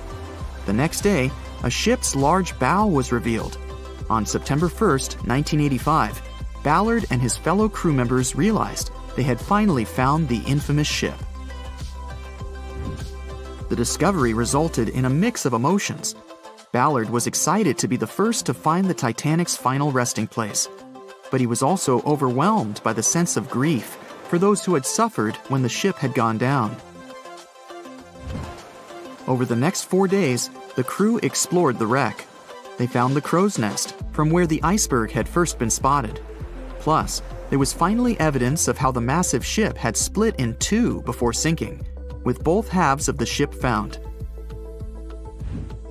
There was furniture and dinnerware, and sadly, several leather shoes of those who hadn't made it to safety were scattered about the ocean floor. Ballard succeeded where others had failed and became an instant celebrity around the world. You'd think that locating the Titanic would be enough for one man, but not for Ballard. In 2019, he took on the challenge of solving another mystery, the disappearance of Amelia Earhart. Earhart had attempted to be the first woman to fly around the world. Unfortunately, she disappeared somewhere over the Pacific Ocean in 1937. She and her plane were never found. Ballard hoped that his luck with the Titanic would help with finding where Earhart had gone down, but his expedition failed to find anything. And though Robert Ballard has found more shipwrecks than anybody else, it's only the tip of the iceberg. It's estimated that there are over 3 million shipwrecks in the ocean, and Ballard has only located 100 of them. Now, in his late 70s, the man is hoping to encourage young people to continue his work of exploring the ocean and its many mysteries. In 1989, he started the Jason Learning Project to inspire grade school students to pursue science, technology, engineering, and math. He has his own research vessel called the EV Nautilus, after the name of the submarine in Jules Verne's novel, a fitting tribute to the story that inspired his career. When the Titanic began its fateful voyage, it weighed about 52,000 tons. Now, how did they even get it into the water in the first place? Step 1. Find tons of soap and natural fat. Step 2. Dump it all over the ramp in front of the Titanic like a monster slip and slide. They even put grease all over the outside of the ship to make sure it didn't get scratched, dented, or even rip open. Just like that, the Titanic plopped softly into the water, and the workers and owners breathed a sigh of relief. At least that part went well. When they built the Aswan Dam in Egypt, they needed to clear out a huge area for the new artificial lake. Almost 100,000 people had to move out of their homes. That was the easy part. Engineers now had to try to move 2 huge ancient Egyptian temples, or they'd be lost underwater forever. The answer? Thousands of engineers and builders. The temples were built into a mountain, so first they had to detach it using bulldozers and jackhammers. Then they had to take it all apart like a humongous Lego project. Statues, roofs, walls, sculptures, pretty sweet Lego set. Then they cut the temples into bite-sized bits, over 1,000 of them. Each one weighed the same as 3 elephants. So where did they put it all back together? On the same mountain, just 200 feet higher. It took 5 years and about $300 million in today's money. I think even the pharaohs would have been impressed. Now, say you're thirsty, so you grab a glass of water. But where does that water come from? In Saudi Arabia, it comes from salt water. You just need to get the salt out, no biggie. That calls for an evaporator. Saudi Arabia's machine brings fresh water to 300,000 people. Not bad for so much desert. The evaporator weighs 5,000 tons, and it's pretty big, like 10 basketball courts big. They hired a special ship to bring it from Vietnam to Saudi Arabia, but even that was too small. After making the ship a little bigger and making a successful cross-continent journey, the evaporator finally touched down in the Middle East. Then it was easy. Just grab 30 tractor-trailers and pull. Pretty impressive, but the largest thing ever moved on Earth is way bigger. Enter the Norwegian Troll gas production platform. It weighs more than the Titanic and is way taller than the Empire State Building. But the engineers weren't scared, even though they had to drag the thing 120 miles from shore. They hooked up 10 powerful boats and pulled it along for a week. That thing cost $1 billion to make, so they had to be careful. The boats were actually pulling it in all directions to keep it steady, then slowly making their way out to sea. Once it got there, its 4 powerful legs were secured with concrete, about as much as you'd use to build 200,000 houses. That part of the sea can be quite rough, so they had to make sure it wouldn't move at all. Natural gas can set on fire, even in the middle of the sea. You gotta move out of town, but you're used to your house, your big kitchen, cozy fireplace. No problem. Take your home with you. About 500 years ago, an Italian architect was constructing the local city's administration building, but the local church bell tower was getting in the way. The solution? Pick up the tower and move it. The architect built a wooden frame around the tower and shifted it using ropes, blocks, and a lot of people power. Since then, a lot of buildings have been moved around, but what happened in China changed everything. In 2004, engineers shifted the Fugang building about 120 feet. It was the heaviest building ever moved, but it only took 11 days. They worked day and night to get it done so fast. 10,000 years ago, a meteorite fell on Greenland. It was the only source of iron for the local people, who started breaking pieces off to make knives, harpoons, arrowheads, and even jewelry. Talk about good luck. Over time, the locals split the meteorite, named Cape York, into a bunch of pieces.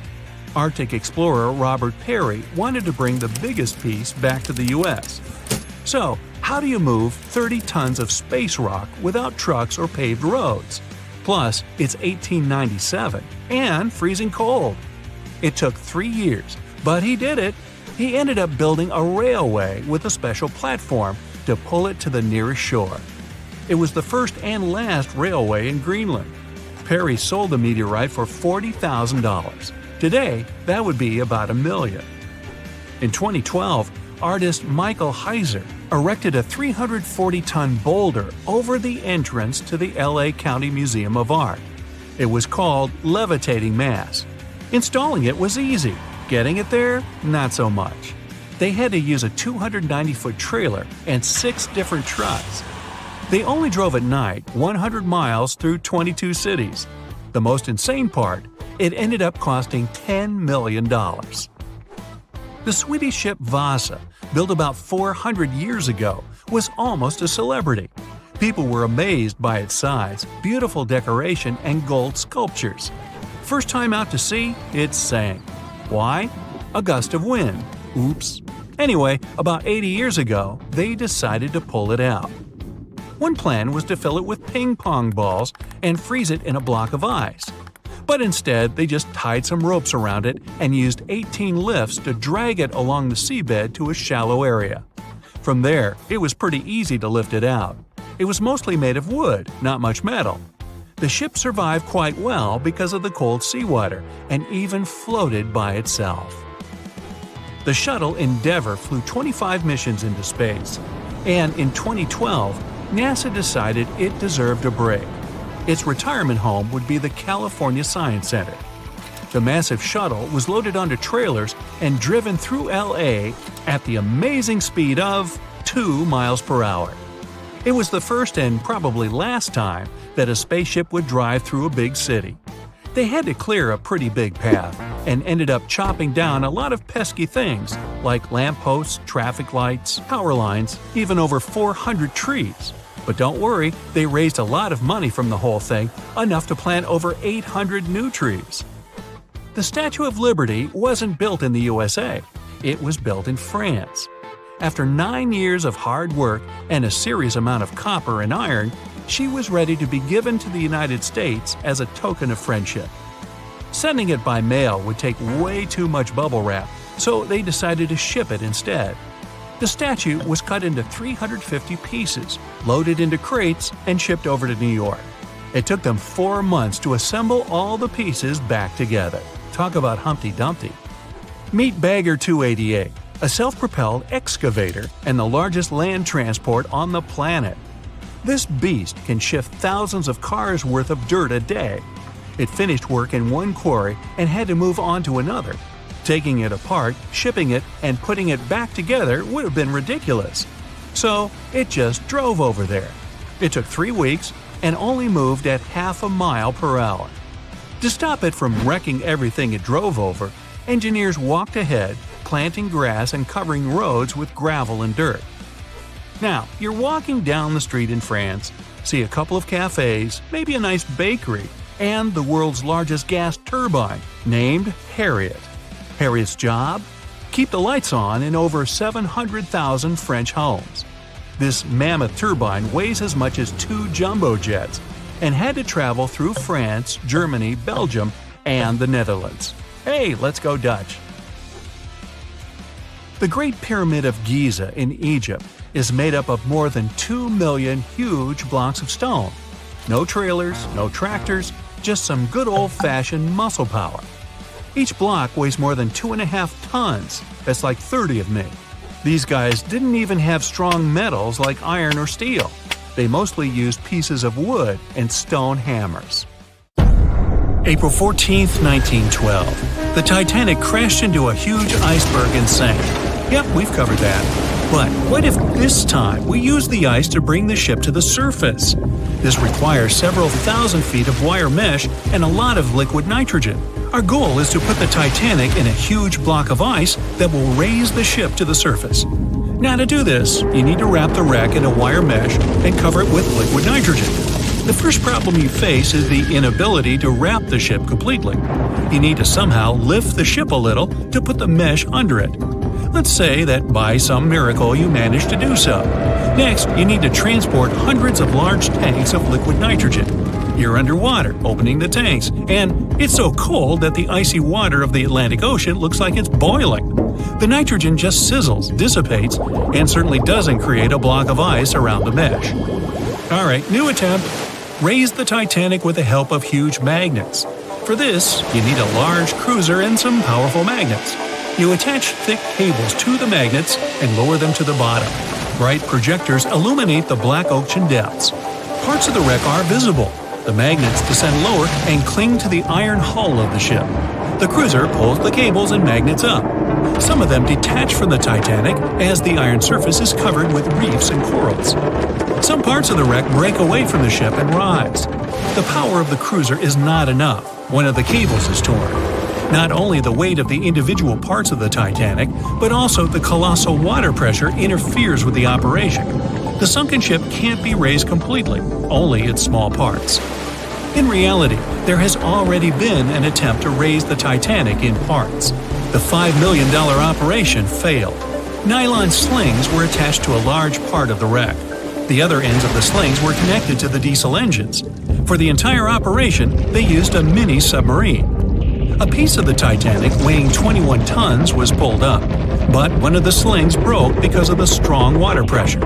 Then, one by one, the other cables began to snap and a huge piece fell back to the seafloor. By this time, all the participants of the rescue operation had run out of food supplies, and it was far from the nearest shore, so they decided not to make a second attempt. A book was written and a movie was made about how the Titanic was lifted with compressed air. In reality, no one even attempted this operation. To do this, you'd need several hundred large cylinders of compressed air. At first, you install them inside the Titanic's hull and wait for them to pull the ship to the surface.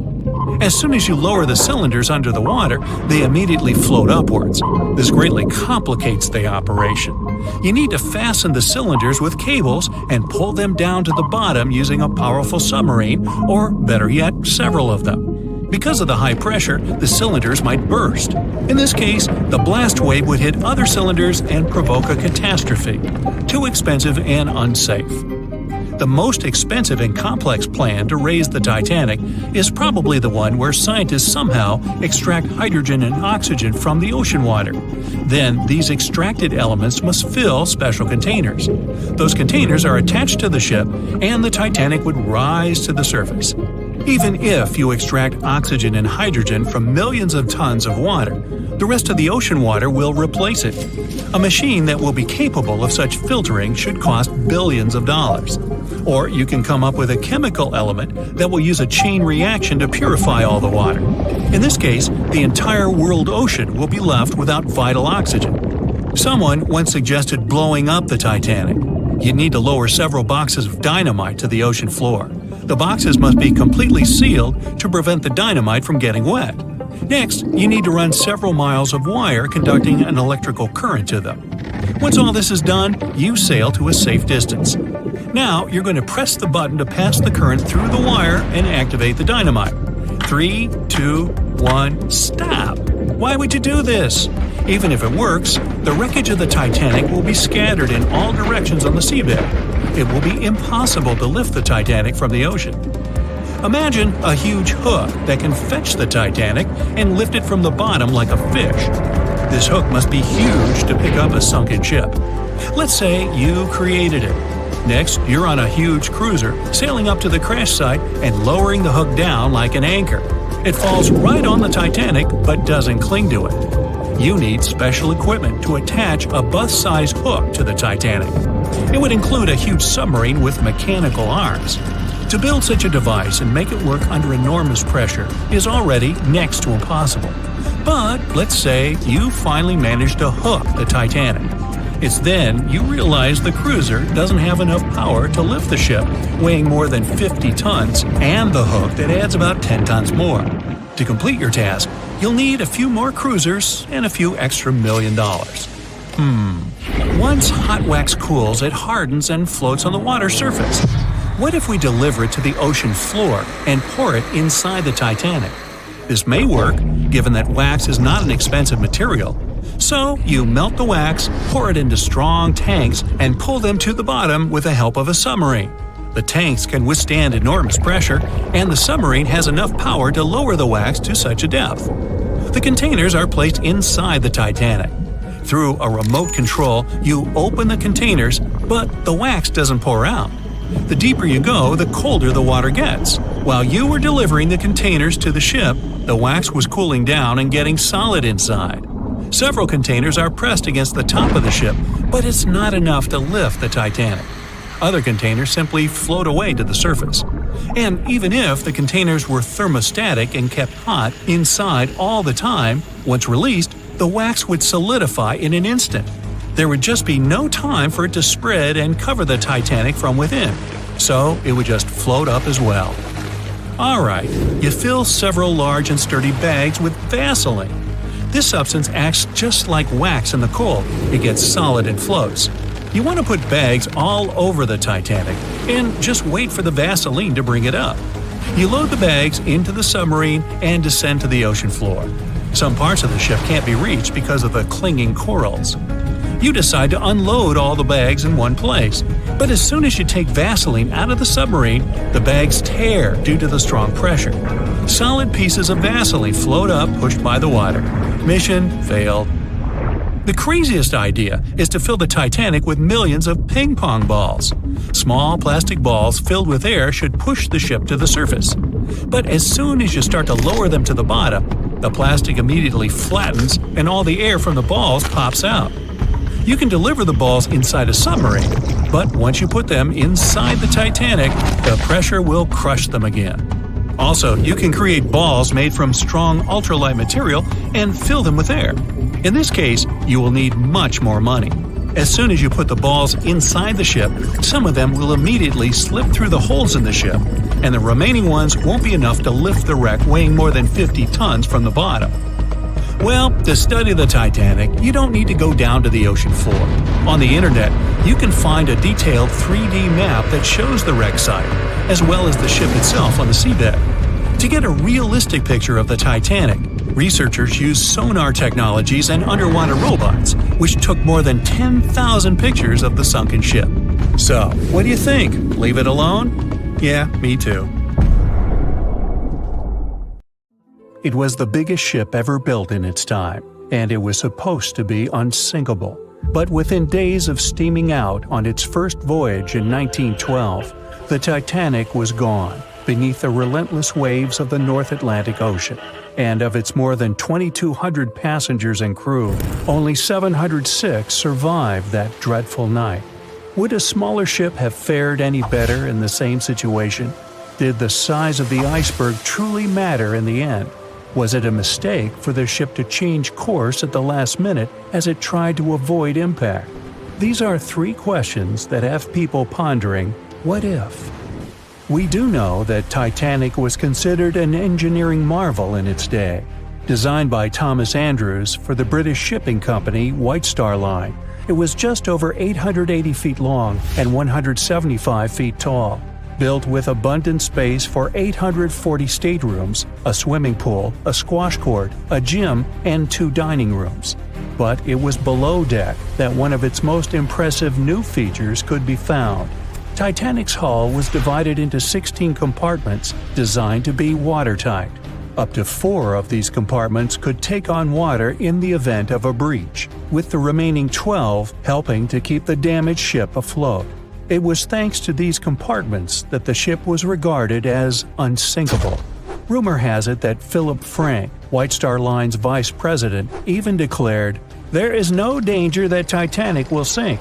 The boat is unsinkable, and nothing but inconvenience will be suffered by the passengers." On April 14, 1912, that proved to be mistaken when Titanic struck an iceberg. As ice ripped along the ship's hull, several of those watertight compartments ruptured. It took only 2.5 hours for Titanic to sink. Did the size of the iceberg that hit Titanic seal its fate? Would a bigger or smaller iceberg have made any difference? Icebergs come in a wide variety of shapes and sizes. They are pieces of ice that have broken away from glaciers or ice shelves in the Arctic and Antarctic, and are now wandering across the ocean until they eventually melt. One of the tallest icebergs ever found would have easily dwarfed Titanic. Discovered in 1957, it was 550 feet high. That's close to the height of the Washington Monument. Imagine ramming into something that big. Smaller icebergs, though, can turn out just as dangerous. Some are the size of houses and called bergy bits. Others, closer to the size of a car, are called growlers. These can be much harder for ships and boats to locate, making them more difficult to avoid. And, though smaller, they can produce a lot of damage when hit. It's also critical to recall that icebergs are always bigger than they seem, with the majority of their mass lurking below the ocean surface. In fact, over 80% of an iceberg's volume is underwater. Most of its sharp, jagged edges cannot be seen. Roam too close, and you risk damaging your ship's hull. Because Titanic had little notice of its impending doom, a smaller iceberg, struck at the same angle, could still have been enough to bring that mighty ship down. Now, it's possible that had the iceberg been larger, it would have been spotted sooner. Titanic might have had time to alter course and avoid the impact. But missing that one iceberg would not have guaranteed Titanic's safety. It was traveling in a dangerous stretch of the Atlantic called Iceberg Alley. It's located 250 miles east and southeast of Newfoundland, Canada. Behind one iceberg, there could be another, and another after that. And so the crew on board had to remain very attentive to avoid several potential collisions, not just one. A smaller ship might have been better suited for the trip. Titanic's size was certainly a challenge when it came to steering. In fact, it had just left her dock in Southampton when it nearly collided with another smaller ocean liner, the SS New York, missing it by just 2 feet. The gigantic steamship was obviously not made for maneuvering quickly in tight quarters. A ship that size required time and space to change course. But when it comes to ships versus icebergs, a ship's size doesn't always matter. The Islander was a steamship designed to travel the Inside Passage in Alaska. In the summer of 1901, it struck an iceberg, which tore a hole in the front portion or bow of the ship. The vessel did not sink right away, and the crew tried to steer it to safety. Ultimately, its bow completely submerged, and its stern was lifted up and out of the water. It didn't take much longer before the ship sank completely. Of the 168 passengers and crew members, 128 survived, and $3 million in gold was lost. Islander had a 240-foot hull, making it almost a quarter of the size of Titanic. and that smaller size didn't seem to be much help in preventing a collision with an iceberg. And then there was the Hans Hedtoft in 1959. Also known as the Little Titanic or the Danish Titanic, it was referred to as the safest ship afloat. It was 272 feet long with 95 people on board. Much like the real Titanic, the Hans Hedtoft was specifically engineered to handle most of what the sea could throw its way. Along with its double steel bottom, it also had an armored bow and 7 watertight compartments. How could such a ship sink? But it could, and it did. It was on its first voyage, returning to Copenhagen, when it ran into trouble. On January 30th, it hit an iceberg. An SOS was sent, but when the Johannes Cross arrived to help, the Hans Hedtoft was nowhere to be found. The only evidence of the ship's existence was a lifebelt that was washed ashore in Iceland 9 months later. Again, the ship's smaller size didn't work in its favor. A smaller size of Titanic wouldn't have guaranteed a safe voyage in 1912. The final what-if concerns the last-minute choice when the iceberg was spotted and the alarm sounded. First, Titanic could attempt a complete stop, but this wasn't an option as the ship needed a half a mile to come to a halt, and the iceberg was a mere 900 feet away. Second, the Titanic could attempt to avoid the iceberg by steering away from it. This is what the captain ordered, but the attempt was unsuccessful, resulting in a deep gash across the ship's hull. The final option? To hit the iceberg head-on. Would this have made any difference? The answer is an intriguing maybe. Some think a head-on collision would have saved Titanic. In this scenario, the collision would have limited the damage to the very front of the ship. Instead of the iceberg tearing through the hull and compromising several of the watertight compartments, only 4 of the compartments would have been breached. This meant the others could do their job of keeping Titanic afloat. The ship could be stuck, unable to move, but it would remain above water until help arrived. This would provide a ship like Carpathia enough time to reach the scene of the accident and bring the people on board to safety. One of the Titanic's designers, Edward Wilding, made a similar claim during an inquiry into the sinking. He argued that most people would have survived a head-on crash, and that Titanic itself would not have sunk. Others disagree, though. First, the special bulkheads on Titanic were designed specifically to protect the ship against collisions with other vessels, not with icebergs.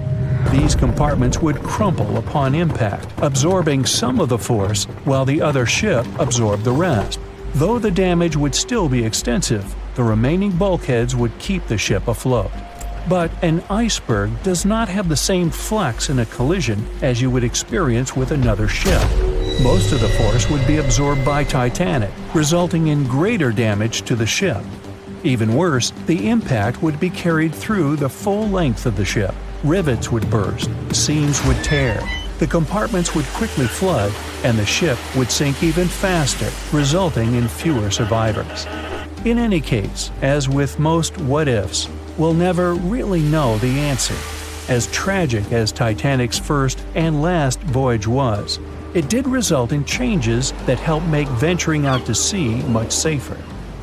Findings from hearings on the disaster led to the creation of the International Ice Patrol, or ICC, in 1914, an organization that tracks icebergs in the Atlantic and Arctic Oceans to ensure vessels in the area can avoid them. In the US and Britain, ships were obligated to carry enough lifeboats to accommodate every person aboard. Regular lifeboat drills were made mandatory. And finally, the bulkheads on ships were made higher to keep water out, and bottoms were stretched to create double hulls, helping make the compartments truly waterproof. There's no denying that Titanic was a terrible tragedy, but the lessons learned from that night to remember has helped prevent many more. At 11:40 p.m., the Titanic made contact with an iceberg in the North Atlantic Ocean. Many artifacts were found and restored, like parts of the ship, jewelry, and dining plates, to name a few. It took approximately 3 hours for the ship to be completely submerged in the remote icy water. The night was cold and very much alive. The orchestra was playing music as they enchanted the guests on board. Everyone was excited to arrive in America. It was still considered an amazing feat for a ship to cross the Atlantic back in 1912. But as the day went ahead, there was an atmosphere of impending doom for the captain and his crew. No one else felt it though. It seemed to them nothing could possibly go wrong, and this would just be another regular night. To them, the Titanic was unsinkable. The last thing on your mind when thinking about the Titanic is the mail crew. Yes, there were mailmen on board delivering mail to America. It may seem like a pretty mundane occupation, but there was a very tough test to pass in order to be accepted on board. And only a few top candidates would qualify, and those few would get shortlisted and accepted. John Starr March, an American, was one of these mailmen earning between $1,000 to $1,500 a year working on the Titanic. Back in 1912, this was considered to be a lot of money. They were not officially part of the ship's crew, since the mail crew was placed near the third-class quarters. But given their influence and resistance, they were eventually moved and given a private dining area. March got this job since he needed the money to support his family. He found a perfect way to earn some big bucks, working on a large ship traveling across the ocean. He was 51 at the time and came from New Jersey. Sadly, he was on board when the ship sank and didn't make it. But they recovered a pocket watch that gives us a little insight into what happened that fateful evening. It's a gold case engraved with filigree and had a caption saying it was made by the Elgin National Watch Company. On the surface, you'd think this would just make a pretty cool antique sitting over the fireplace, but there are some unusual details about it. There are obvious signs water seeped beneath the glass, and the black arms of the watch indicate the time to be exactly 1:27. It leaves us wondering why the clock stopped at this precise hour. What was the owner doing? The mail clerks were operating a fully functioning and efficient mail sorting facility on board the Titanic. This wasn't something you'd come by often on a cruise ship, since typical ocean liners use closed mail bags to transport the mail from one port to another. But the mail sorting facility on the Titanic allowed passengers to send out postcards whenever the ship docked in transit zones in Ireland and France. According to reports, people started heading back to their rooms at around 11 p.m., but some of them were still hanging around and enjoying their night. The 5 mailmen were celebrating a colleague's birthday in their separate dining room. 5 minutes before impact, crew members spotted the iceberg and rang the bell 3 times as a warning that something was ahead of the ship. They gave orders for the Titanic to move left, or, as they say in the biz, hard a starboard, to make the engines reverse. It was not enough to avoid the great impact. At 11:40 p.m., the Titanic struck the iceberg, and disaster erupted on the inside. Not just water seeping in and ultimately sinking the ship, but panic and chaos among the passengers and crew members. Captain Smith reached the deck and was informed that the Titanic had hit an iceberg. And at the same time, the mailroom began filling with water. We know that the 880-foot ship was completely submerged at around 2:20 a.m., with 706 survivors. The time between the impact and the sinking was really eventful. At midnight, they started getting the lifeboats ready for the passengers to evacuate. Orders were given for women and children to board the safety boats with some crewmen to guide and operate them. The problem was that the 20 safety boats available could only host 1,178 people out of the total of more than 2,200 passengers on board. March and his colleagues began sorting out the mail. There was chaos in directing and ordering around. With each second passing, icy cold water was filling the ship. 15 minutes after midnight, Captain Smith ordered his crew members to send out a distress signal. Even though SOS was established earlier than the Titanic, many others used CQD. The CQ stands for General Call, and the D is Distress. The Frankfurt was too far away to help, even though it was one of the first to respond. Even the Titanic's sister ship, the Olympic, responded, but it also was too far away. At 12:20 a.m., the Carpathia received the urgent message and redirected from its original course to help them out, even though they were 58 nautical miles away. Although this was some relieving news, the water kept seeping in at an alarming rate. It wasn't easy to keep everyone calm, knowing that the ship could be underwater in a matter of hours. At this point, many passengers were already on board the safety boats, waiting to descend into the water. The musicians on board began playing music for the ones still waiting. At first, they were playing in the first-class lounge, and then they moved to the deck. There's a debate on how long they were playing for and what song it was. None of the musicians made it out. The 5 mailmen on board were also doing their duties while the ship was sinking. According to a ship officer, the mailroom was already covered in water above the ankles, and the mailmen were busy trying to save as much mail as they could. March was one of them. There were bags of mail floating around. They started with the registered mail. Witnesses of the Titanic sinking reported the mailmen were putting bags of mail on the deck to keep them from getting wet until help arrived. They also mentioned bags of mail were floating about in the freezing water. It wasn't until 12:45 a.m. when lifeboat number 7 on the left side of the ship was lowered onto the water. Even though it had room for roughly 65 people, only 27 people were inside. Many of the safety boats carried fewer passengers than their maximum capacity allowed. The crew were worried that the boats would capsize if so many people were on them. Some reports suggest that some people even refused to board the safety ships, sticking with the claim that the Titanic was unsinkable. At the same time, they fired up one of the 8 distress rockets in the air, but it didn't get them any help. At 12:55 a.m., the second and third safety boats were descended to the waters with 2 male passengers jumping on board.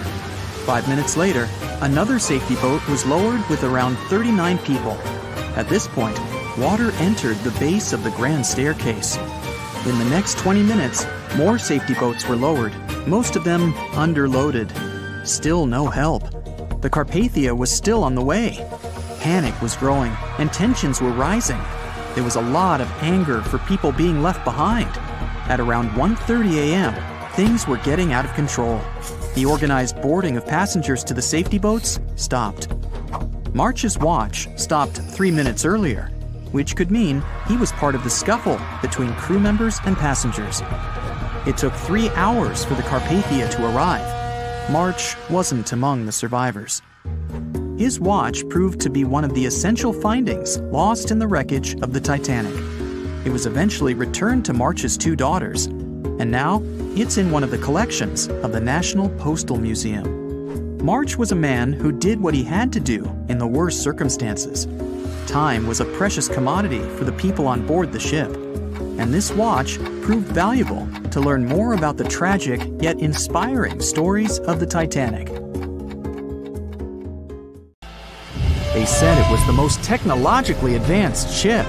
They said it was unsinkable, and when it sank, they made a movie about it. These were the main reasons why the Titanic disaster became world famous.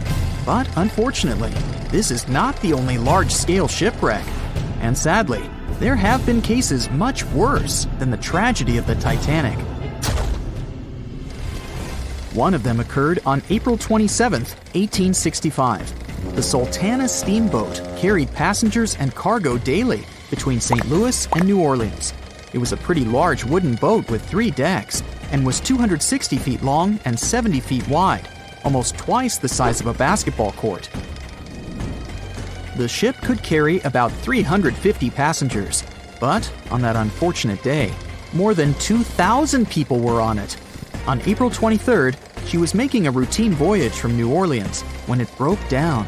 Something was wrong with the boiler, so the vessel docked in Vicksburg for repairs. At the port, the ship's captain, James Cass Mason, found out about an excellent opportunity to earn a lot of money. All he needed to do was to transfer a large group of former prisoners to the north. The captain agreed to do it, but the problem was that the boiler required a lot of time to repair. Mason was afraid that his competitors would take the job, So he decided to sail, despite the malfunction the ship had. He patched up the holes in the boiler instead of a big repair and invited all the ex-prisoners on board. So, there was a broken boiler, an excess number of passengers, a lack of lifeboats, and not the best river conditions. Also, the captain refused to send the ex-prisoners to the hold, so they were all with ordinary passengers.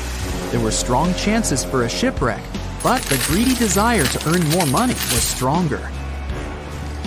The Sultana went on a voyage and sailed up the river for 2 days. At this time, one of the biggest Mississippi floods in history began. The river overflowed its shores because of the flood, with the water level rising several feet. All the trees on the shore disappeared, and only the tops were sticking out of the water. The ship sailed opposite this powerful current, making the boiler work too hard. On the evening of April 26th, the Sultana arrived in Memphis, Tennessee, and they loaded even more, 120 tons of sugar and 200 passengers. She got incredibly heavy. Around midnight, the ship continued its dangerous journey. The captain sailed to barges to load a shipment of coal.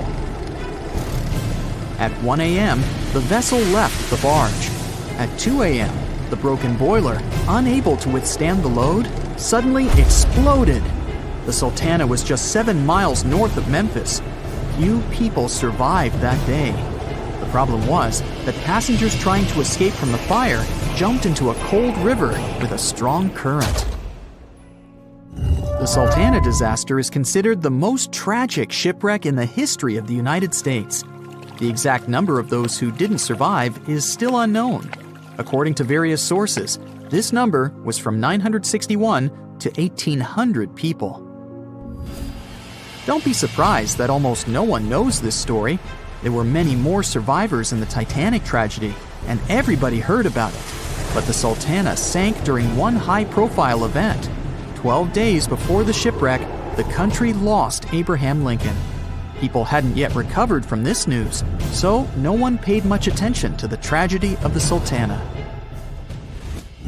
Many catastrophes happened quite recently by historical standards. One of them occurred in 2002. The ferry La Jula was a Senegalese vessel. The ferry sailed twice a week, mainly along the coast of Dakar, carrying passengers who traded mango and palm oil. It made daily voyages and never faced severe problems thanks to modern rescue equipment and good repair service. But one day, the ship's crew discovered a malfunction and sent the boat to port. For almost a year, La Jula was in a non-working condition, awaiting repairs. But it didn't get high-quality service. After poor maintenance, the ferry set off on its last voyage. On September 26, 2002, La Jula sailed between southern Senegal and Dakar, and at 11 p.m. headed toward Gambia, where a strong storm began. The wind raised high waves, but this wasn't critical for the large passenger ship unless the number of people on board didn't exceed the established norm. La Jula was supposed to carry about 500 passengers, but had many more people that day. Too many passengers, poor repairs, and a strong storm caused severe problems for the ship. But the main factor in the shipwreck was that La Jula was only built for sailing in coastal waters, but that day, it sailed far from the shore. Big waves started rocking the boat, and at some point, it just turned upside down. The ship's deck went underwater, and its lower part stuck above the surface like an iceberg.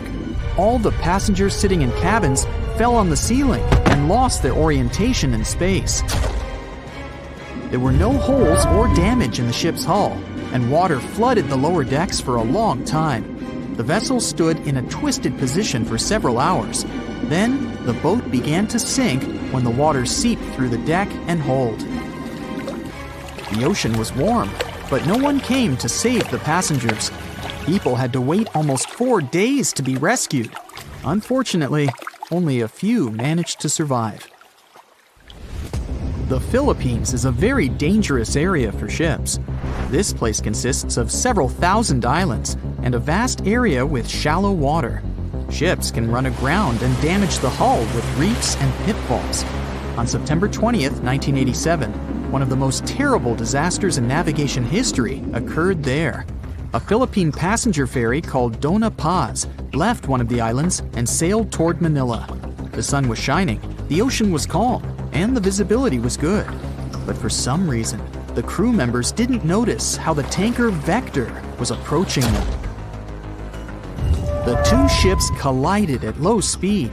The collision wasn't strong, but the problem was that the Vector had tons of oil on board, and the Dona Paz crashed into the cargo hold where that oil was stored. So it spilled all over the ocean, and then a spark slipped through.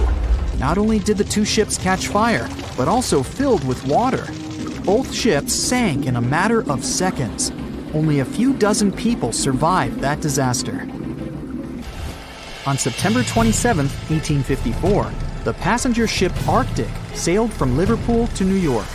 The fog came rolling down, and visibility got really bad. Another boat appeared out of the thick white haze, the French steamer Vesta. The ships were close enough to each other that a collision was inevitable. The French vessel was smaller, so it seemed to the Arctic's captain that Vesta had received a lot of damage. And while he was staring at the other ship, his boat got quickly filled with water. The captain gave the order to sail to the shore as fast as possible, but the ship's engines stopped working because of the flood. Then the ship's crew started to lower lifeboats with women and kids.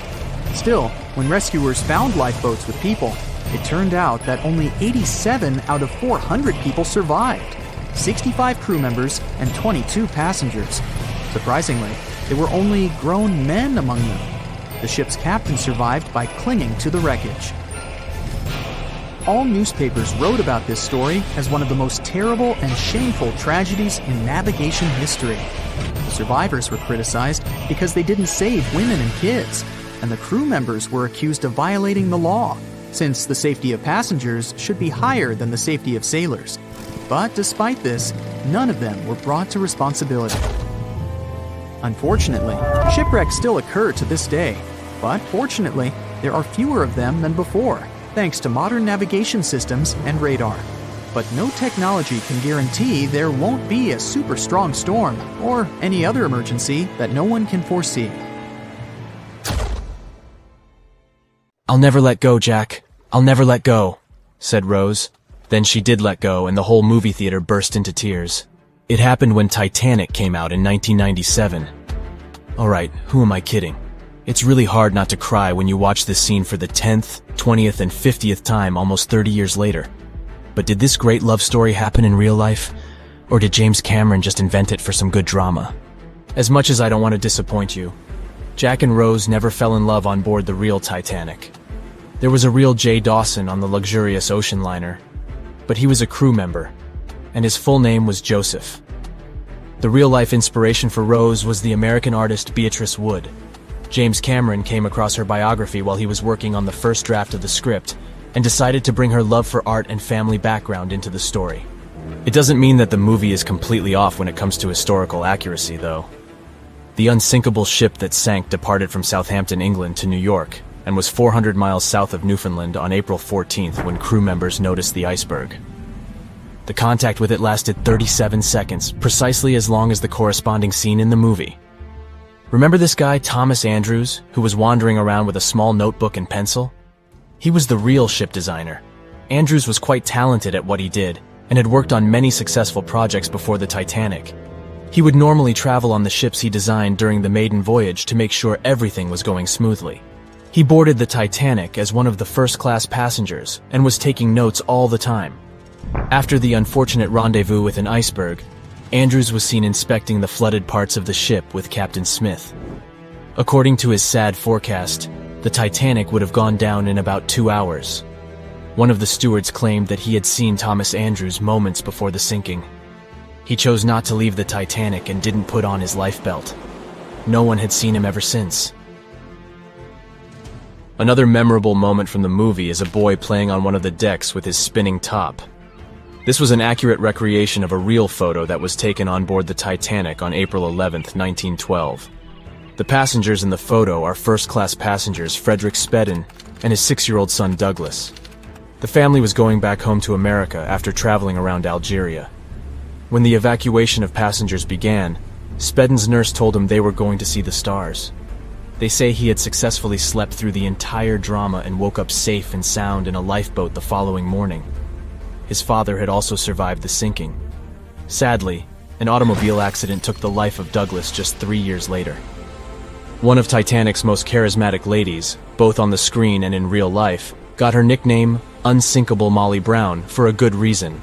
Several witnesses remembered she was, indeed, trying to persuade others in her lifeboat to go back and save more lives, just like in that heartbreaking scene from the movie. When Carpathia came to the rescue of the surviving Titanic passengers, Margaret Brown was helping lower-class survivors and involved her fellow first-class passengers in the process. Once they all got on solid ground, Brown organized a survivors committee. She awarded the captain of the Carpathia for rescuing so many people and was really upset she hadn't been allowed to testify at the Titanic hearings because she was a woman. You won't see any fumes above the fourth pipe of the ship in the movie. It's not a technical mistake. The Titanic, indeed, had it only for more impressive looks and didn't really need that pipe. Back in 1911, the year before our hero's departure, large ships would mostly sail with 4 chimneys. They needed those to draw heat and fumes from their massive boilers. The Titanic was a real engineering gem that only needed 3 chimneys to function. So the 4th was added for balance. They thought the public would have been disappointed to only see 3 pipes on the greatest ship of all time. The movie had an impressive budget, $200 million, but even that wasn't enough to cover all the possible costs. Cameron knew they had to save some money, so they built the replica of the liner only on the starboard, which means the right side. They chose this side to make things look more realistic. The wind at the filming location was moving mostly from north to south, so with the fumes going out, it looked like the liner was actually moving through the ocean. But if you remember one of the first scenes with the Titanic departing from Southampton and people waving, you'll understand why the crew had a problem with it. The real ship was docked at the port, or left side, there. They found a brilliant solution and just flipped the scene horizontally to make it look real. The letters and buttons on costumes were reversed, and actors walked in the opposite direction for everything to be changed in post-production. One of the scenes I can't watch without tears is the elderly couple holding on to each other as they go down with the Titanic. The couple who inspired this heartbreaking episode were real people, some of the richest passengers of the not-so-unsinkable ship. They were Isidore and Ida Strauss, and they owned Macy's. When news of the disaster spread, they put on life jackets and ran to the decks along with others. Ida stepped onto the lifeboat, but Isidore refused to do so before all the ladies and little ones were there. Ida didn't want to leave her husband. She climbed out of the lifeboat and handed her mink coat to her maid, saying she would no longer need it. Isidore wrapped his arms around Ida, and they remained on the bridge of the ship until a huge wave swept them both into the sea. So the bed scene wasn't that accurate, and James Cameron later admitted he had taken some license as a director. You know this guy who was drinking from a flask next to the main characters as the ship was going down? His name was Charles Jugan from England, and he was in charge of 10 bakers, 2 confectioners, and a Vienna baker aboard. He was expecting to earn a real lump sum and would have been one of the best-paid crew members if everything had gone well. The night the iceberg hit, Joe Hin was off duty, taking a rest in his bunk. He immediately woke up and sent his bakers to deliver bread to lifeboats.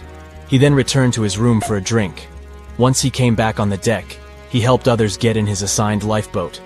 There was no more room for Charles inside, so he ended up on the outside of the rails of the ship. Finally, when the Titanic submerged, he just swam away, and as the sun rose again, he found one of the lifeboats and was rescued by Carpathia. The contents of the flask must have helped him survive. The well-dressed man who decided to stay on the Titanic forever was American businessman Benjamin Guggenheim. That last name probably sounds familiar. And yes, he was from that famous family. Guggenheim was traveling with his valet, his significant other, a singer from France called Leontine, her maid, and their chauffeur. They all boarded the Titanic in France during one of the short stops it made after leaving Southampton. When disaster struck, Benjamin was helping the ladies get in their lifeboat. He reportedly said they were only saying goodbye till the next day. He was sure the ship would be quickly repaired.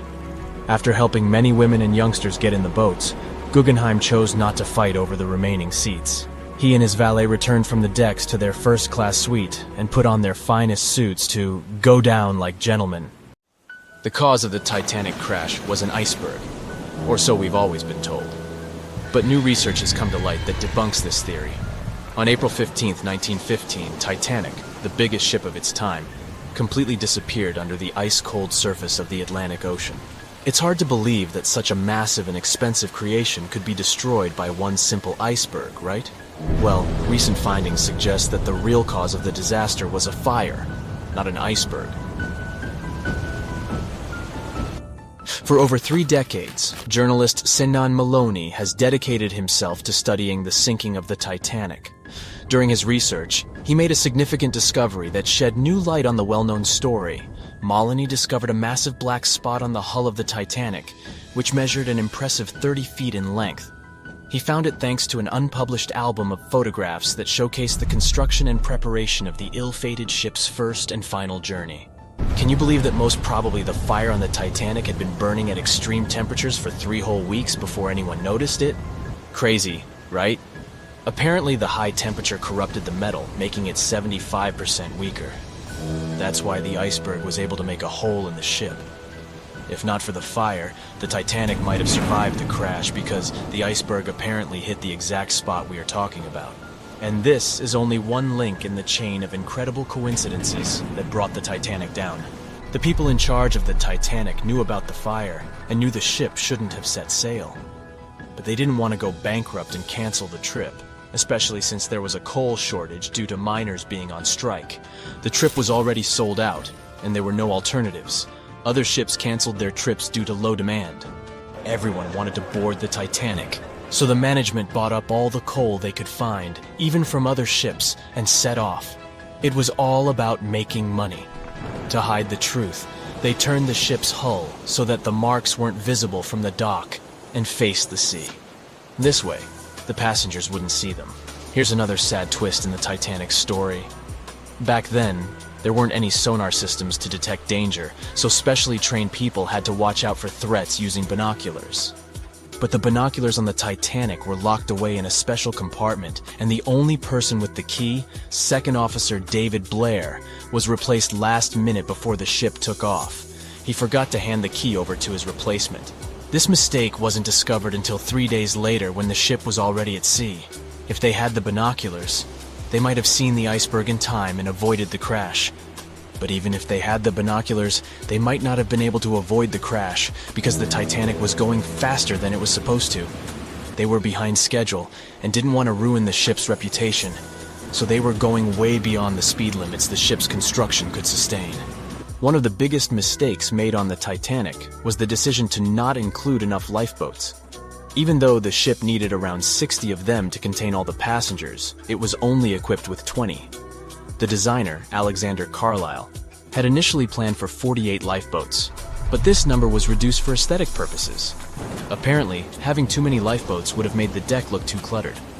These 20 boats were only able to hold a third of the passengers on board, which was not nearly enough to save everyone in the event of an emergency. What's even more shocking is that this number of lifeboats was technically legal at the time. Regulations for lifeboats were based on the tonnage of the ship, not the number of passengers. This means that even though the Titanic was carrying thousands of people, it still met the legal requirements for lifeboat capacity.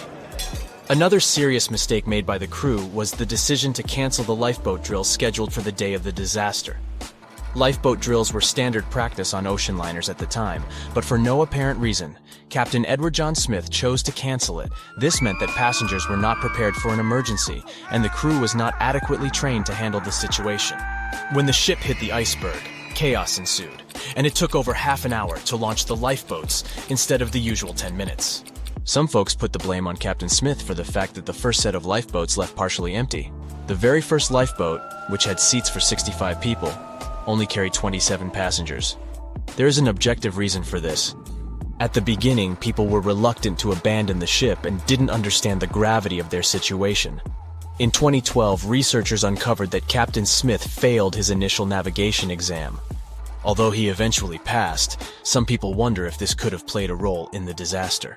During the Titanic's final moments, the crew attempted to send out distress signals to nearby ships, including the Californian. However, the Californian failed to respond to the flares shot into the sky, and the captain ultimately lost his job as a result of this negligence. However, recent research has exonerated the captain and proved his innocence. It turns out that light refraction, caused by layers of cold air below warmer air, created mirages that distorted the signals from the Titanic. This phenomenon had been observed by other ships sailing in the area and is now believed to be the reason why the lookouts on the Titanic missed the iceberg completely. Historian Tim Malton supports this theory and has further contributed to our understanding of this event. It's unfortunate that the captain of the Californian lost his job due to circumstances beyond his control, but it's better late than never that his reputation is cleared. Whatever the reason for Titanic's crash was, it still keeps the minds of scientists busy to this day. But let's see what the buzz was all about. What made the Titanic so famous and unique? The Titanic was massive, standing at 175 feet tall and nearly 900 feet long.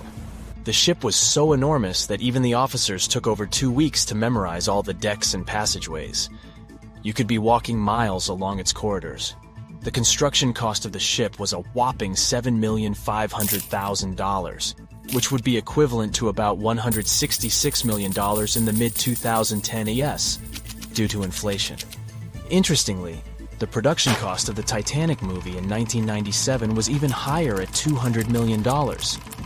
Building the Titanic was no small feat, and it required a labor force of 3,000 men who worked 6 days a week for 26 months. The job was difficult and dangerous, and workers had to complete tasks at the height of a 20-story building without safety ropes.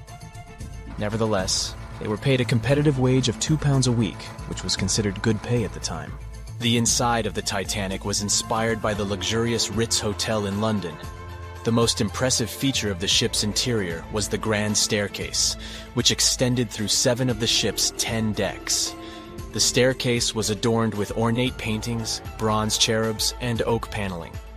The first-class passengers had access to an impressive array of facilities, including a heated swimming pool, Turkish bath, gym, squash court, beauty salon, and even a stylist to help them prepare for dinner.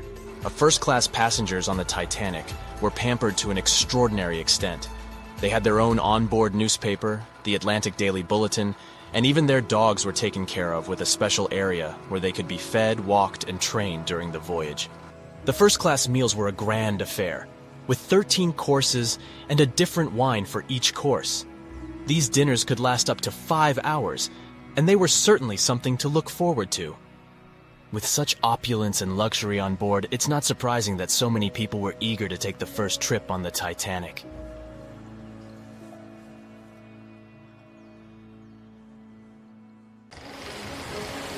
It was 11:39 at night when the Titanic's lookout shouted, "Iceberg, right ahead!" Swift action on the bridge to reduce speed and change the ship's course didn't help, and you already know how the story ends. Since then, we've regarded what happened to Titanic as a once-in-a-lifetime event. Is it, though? The Titanic sank in 1912. Forget about fancy GPSs or weather satellites. At the time, ships were responsible for warning each other about the location of icebergs, like a "hey man, trust me on this" situation. Then the Titanic disaster happened. To call it a disaster is an understatement, so specialists felt the need to form an organization to avoid this kind of accident happening again. That's why, a year later, they created the International Ice Patrol, or IIP for short. Up to this day, this group has been responsible for giving ships advanced warnings about ice threats. IIP improved their methods over the years, from ship reports and aircraft patrols to satellite images. Recently, they've also been using oceanographic buoys, floating devices providing real-time information about ocean conditions up to 164 feet below the surface to predict the potential drift of icebergs. Luckily, IIP is doing an excellent job in reducing ship iceberg collisions. But don't get too comfortable, because even the most advanced detection equipment can't entirely avoid an unfortunate situation. Between 1980 and 2005, there were 57 incidents involving vessels and icebergs. And the chilling truth is that today's ships are more likely to run into an iceberg than the Titanic was. Studies have shown that 1,038 icebergs crossed the area where the Titanic sank back in 1912. You might think that's a lot, but scientists say it's not really a big deal. I mean, yeah, it's on the higher side, but there have been 14 years with even more iceberg activity since then. Nowadays, the number of icebergs is going up due to the accelerated melting of Greenland's glaciers. And since more ships are heading into polar waters, the chances of ships bumping into icebergs are higher. But the real danger for captains is invisible enemies, called growlers and bergy bits. Growlers are these small icebergs that can be the size of a regular door. And bergy bits are also considered small, measuring around the size of a school bus. These icebergs might seem harmless, but they're actually tricky since they can be completely invisible to radars or satellites. Let's see what happens when a modern cruise ship as big as the Titanic hits one of these small icebergs. Meet the Norwegian Sank, a luxurious cruise ship like Titanic, as it has the capacity to accommodate 2,400 passengers and more than 900 crew members. On July 2022, this cruise ship was on its way to Hubbard Glacier in Alaska when it found itself in the middle of a dense fog. Suddenly, passengers felt an impact and were terrified as the ship experienced a severe jolt. The fog immediately cleared and they realized what had happened. The Norwegian Sank had collided with an iceberg of the growler type. But the outcome was entirely different from Titanic. Thankfully, there were no injuries, and both the passengers and staff reached the Alaskan docks safely. Expert divers checked the condition of the boat, and they discovered that the ship had suffered some damage after the collision, so the rest of the trip was canceled. Now don't stress about packing for your next trip across the Atlantic, because accidents like the one with the Norwegian Sank are really rare. I mean, it's common for ships to encounter ice, but what's unusual is for it to be a problem. Most modern cruise ships wouldn't get physically damaged by an iceberg, and there's a reason for that. You see, the steel used in the Titanic also played a significant role in the disaster. The unsinkable ship, after all, was not so impact-resistant. Back then, the Titanic's hull was constructed using around 2,000 steel plates, which are believed to have been produced in an open hearth furnace. As a result, the steel contained a high concentration of phosphorus, oxygen, and sulfur. High levels of these elements make steel brittle at low temperatures, causing it to fail upon impact. While the steel used on the Titanic was of the highest quality available at the time, it wouldn't meet the safety standards of modern ships, and it was approximately 10 times less safe than what today's vessels use. But the most significant difference between the design of the Titanic and a modern ship lies in how the hull is put together. You see, the Titanic was built using over 3 million rivets for its hull and upper deck structure. So, when it struck the iceberg, the rivets started a chain reaction, causing the entire section of the hull to collapse simultaneously, causing an uncontrollable flood of water. In contrast, modern ships use a method called submerged arc welding, which fuses the edges of metal pieces together, creating a strong and continuous bond. This is safer because if any part of the ship gets damaged, the tear doesn't spread, making things worse. The damage remains contained within that section. Okay, so small icebergs are becoming more common, and vessels have been adapted to deal with them. But there's still one more scenario to consider. What if a huge cruise ship hit an iceberg the size of a 5-story building? Imagine we've just created the world's largest cruise ship on the planet. Let's call it the Bright Seaside. Our floating resort is massive, 4 times the size of the Statue of Liberty.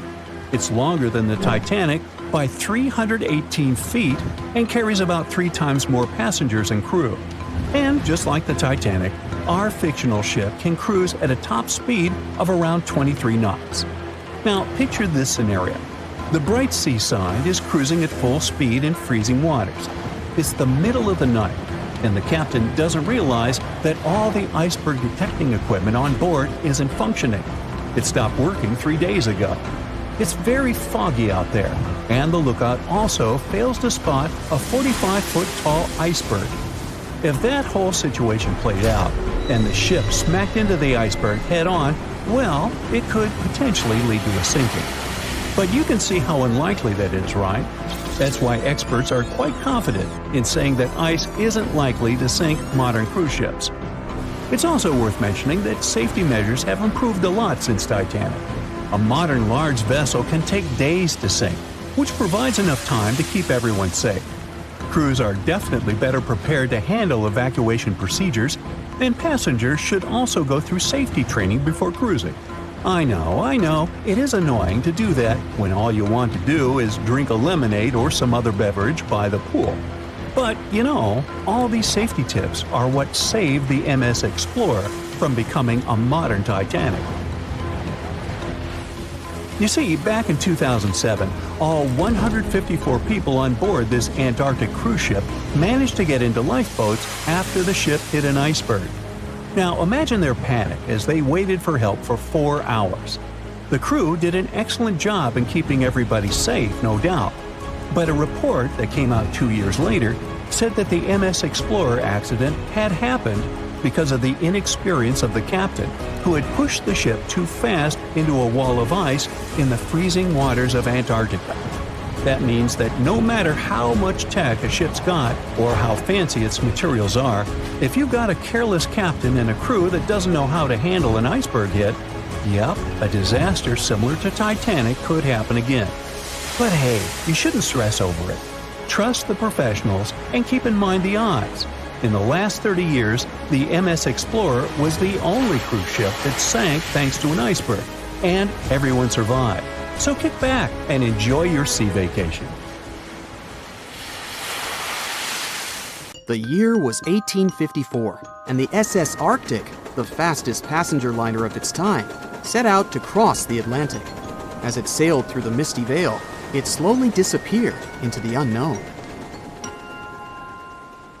The Collins Line, an American shipping company, was started in 1818 and only began seriously trading in the transatlantic by 1835. Its steamships crossed the Atlantic from Liverpool to New York within just 10 days. Doesn't sound like a great speed today, I know, but back then, the same thing took other ships several weeks. Light on the water with their wooden hulls, powering through with a strong steam engine, those steamships were the favorite choice for many high-profile people. What could go wrong with such an advanced ship, they thought. This reminds me of some other ship everyone believed to be unsinkable. But anyway, back to the Collins Line. It grew to be a serious contender on transatlantic routes, with only one other competitor, the Cunard's Line. It was a British company also aiming to be the main force through the Arctic Passage. In 1835, the company received a new ship that traveled to Liverpool and came back to New York with the largest cargo ever at that time. From then, the Collins Line was steadily growing. It seemed like there would only be future successes for it. Unfortunately, their lavish ships became costly to run with the amount of coal used. Massive power along with weak wooden hulls meant they needed many repairs after each voyage. So, every trip ended up being expensive. But since the ships were safe and had a great reputation, people were willing to pay the price, and the company was definitely not in crisis. They had achieved something no one had managed to do before them. Like I told you, their ships crossed the Atlantic in a whopping 10 days, and Edward Collins, the owner, was very determined to maintain the pace. Their 5 ships easily outran the Cunard's Line of only 3. With this great praise, it provided more attention. Though the Cunard's ships were slower with their iron hulls, they believed there was still profit, regardless of how slowly they sailed. Among Collins' ships, the Arctic, the third of them to be launched, was the largest, reaching 284 feet long, with 2 side-lever steam engines, each with 1,000 horsepower. The paddle wheels made 16 revolutions a minute when at full speed. At the time of its launch, the press called it the most stupendous vessel ever constructed in the United States. But glamour and fame couldn't avoid what would come next. On the 27th of September, the Arctic was on its journey from Liverpool to New York, continuing a speed pace through the thick fog. It's possible that by that moment, after 4 years of record-breaking trips, the crew became overconfident with their sailing and the ship. Going only 50 miles from Newfoundland, they carelessly continued through the fog with no radio contact, sonar, or any other form of identifying objects, equipped only with Morse code. A smaller ship, the SS Vesta, which operated as a fishing vessel, often worked around Newfoundland. It was passing through the same path as the Arctic and crashed into its side. Shocked by the collision, the captain of the Arctic offered help to the much smaller Vesta, but it was soon clear that the damage that seemed minor on the Arctic was far worse. Beneath the waterline, a hole was letting water into the hull. The cost of the much faster wooden hull now seemed less valuable. They steered toward land, trying to plug the holes, but they weren't doing so well, and the seawater continued to pour in, filling up higher and pushing the ship down. And finally, once the engine room was full, it put out the boilers, taking away the massive power the Arctic was once legendary for. They moved slowly until coming to a complete stop. The ship continued to sink, and the order was to abandon it. At the time, maritime law allowed for the Arctic to carry only 6 lifeboats, only capable of saving 180 people. The crew and some of the passengers managed to push their way aboard and took most of the seats on those boats. Things were pretty wild, and everyone forgot about their manners, not letting the ladies and the youngest ones board first. It took 4 hours for the Arctic to sink. 150 crew and 250 passengers were on board. Those that weren't able to find a lifeboat made a desperate attempt to build their own rafts from parts of the ship. 2 days later, only 3 boats made it safely to the shore. The other 3 were never found. Believe it or not, the rescue party also saved some people that had been clinging to the wreckage for 2 days. Unlike the crew, the captain went down with the Arctic, but amazingly survived. He would be only one of 85 people that made it, out of the 400 on board. When the news arrived 2 weeks later, the public responded with great sadness to the losses. Great anger soon followed towards the poor safety measures in the crew. The press published demands to change the laws for more lifeboats. It only made sense to have enough for every person on board a ship. But they ignored those requests. This neglect would lead to more disasters in the future.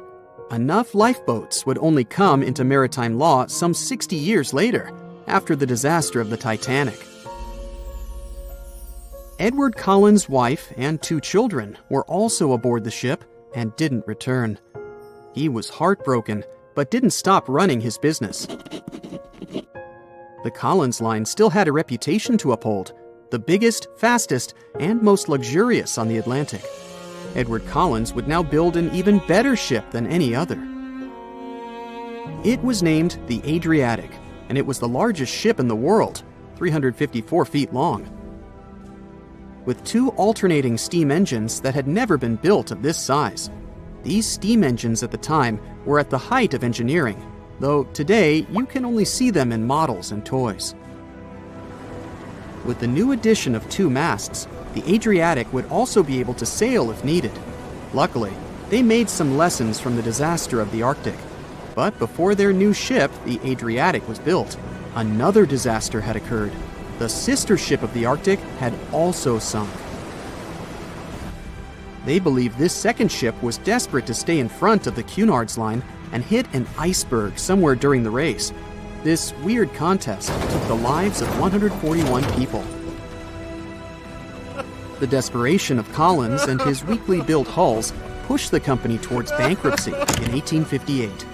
The newly built Adriatic, costing over $1 million, had only made 1 voyage in the end. And even that voyage was considered a disaster. The ship collided with a tugboat. It still managed to finish its maiden voyage at a suitable time. After the company had gone bankrupt, they had to sell the ship for only $50,000. They removed the great giant engines, replacing them with only sails. Although it was once the greatest ship on the high seas, it was only 30 years later until it was abandoned, labeled irreparable, and anchored in a river. The other remaining ships were also sold and only used for parts. Edward Collins left the industry altogether, seeking work on dry land instead. As the Collins line was no longer in the mix, the Cunards would grow in strength. Without competition, they would win the Blue Riband for the next 30 years, and 180 years later, after producing hundreds of ships. They still have a constant presence on the seas as they provide transatlantic crossings, world voyages, and leisure cruises. To this day, the Cunard line is the only one to run ships between Europe and America, and it's great proof that it's not always the fastest that's the best. It was the start of 1912. A giant chunk of ice broke off a glacier in southwest Greenland. The ice was made up of snow that had fallen thousands of years before the event, perhaps as far back as when mammoths still roamed the earth. The iceberg started its journey. It was a huge thing, more than 1,700 feet long and weighing over 75 million tons. It was also a very peaceful chunk of ice. It steered clear of ships and busy transport routes. And then, it somehow floated much further south than other bergs did. Our iceberg was lucky. Others melt long before they get to these low latitudes. Out of up to 30,000 icebergs that drift away from Greenland's glaciers, only 1% ever make it all the way to the Atlantic. Even after melting into the water for months, this massive block of ice was still almost twice as heavy as the Golden Gate Bridge. The iceberg's top part was towering 10 stories over the ocean surface. Several days before our iceberg made it to the Atlantic Ocean, a magnificent ship left port. It was a luxury liner carrying more than 3,000 passengers and crew members. At that time, it was the largest ship ever built. It was the Titanic. The collisions happened on April 14th, when the ship was in the North Atlantic, 370 miles away from Newfoundland. Unable to divert its course, the ship ruptured at least 5 of its hull compartments. They started to fill with water at an alarming speed. The Titanic's compartments weren't capped at the top. That's why the water spilled over and started to flood each succeeding one. The front of the ship began to sink, causing the back part to lift vertically into the air. And then, with a deafening roar, the liner broke in half. The rest is history. But what happened to the iceberg after that? On April 15th, the German ocean liner SS Prinz Adalbert was sailing through the North Atlantic. It was traveling a few miles away from the place where the Titanic had sunk several hours prior. The German ship's chief steward, who hadn't learned about the disaster yet, saw an iceberg. What drew his attention was a large streak of red paint going along the iceberg's base. Surprised, the man took a photo of his discovery. He thought the paint meant a ship had hit the iceberg within the past 12 hours. The next person who saw the iceberg and took another photo of it was the captain of a vessel laying deep-sea telecommunication cables. The ship was sent to help in the area where the Titanic had sunk. The captain later claimed the iceberg he'd seen had been the only one in that area, plus the red paint. It wasn't difficult to connect the dots. In 2015, one of these photos sold at auction for over $32,000. And still, experts are unsure whether the image really shows the infamous block of ice. It might be a simple iceberg that had been floating nearby at that time. The great unsinkable ship was gone, sunken to the bottom of the North Atlantic, where it remains to this day. But the iceberg continued on its way, perplexing a few witnesses and slowly melting into the surrounding water. It would vanish completely before the end of the year.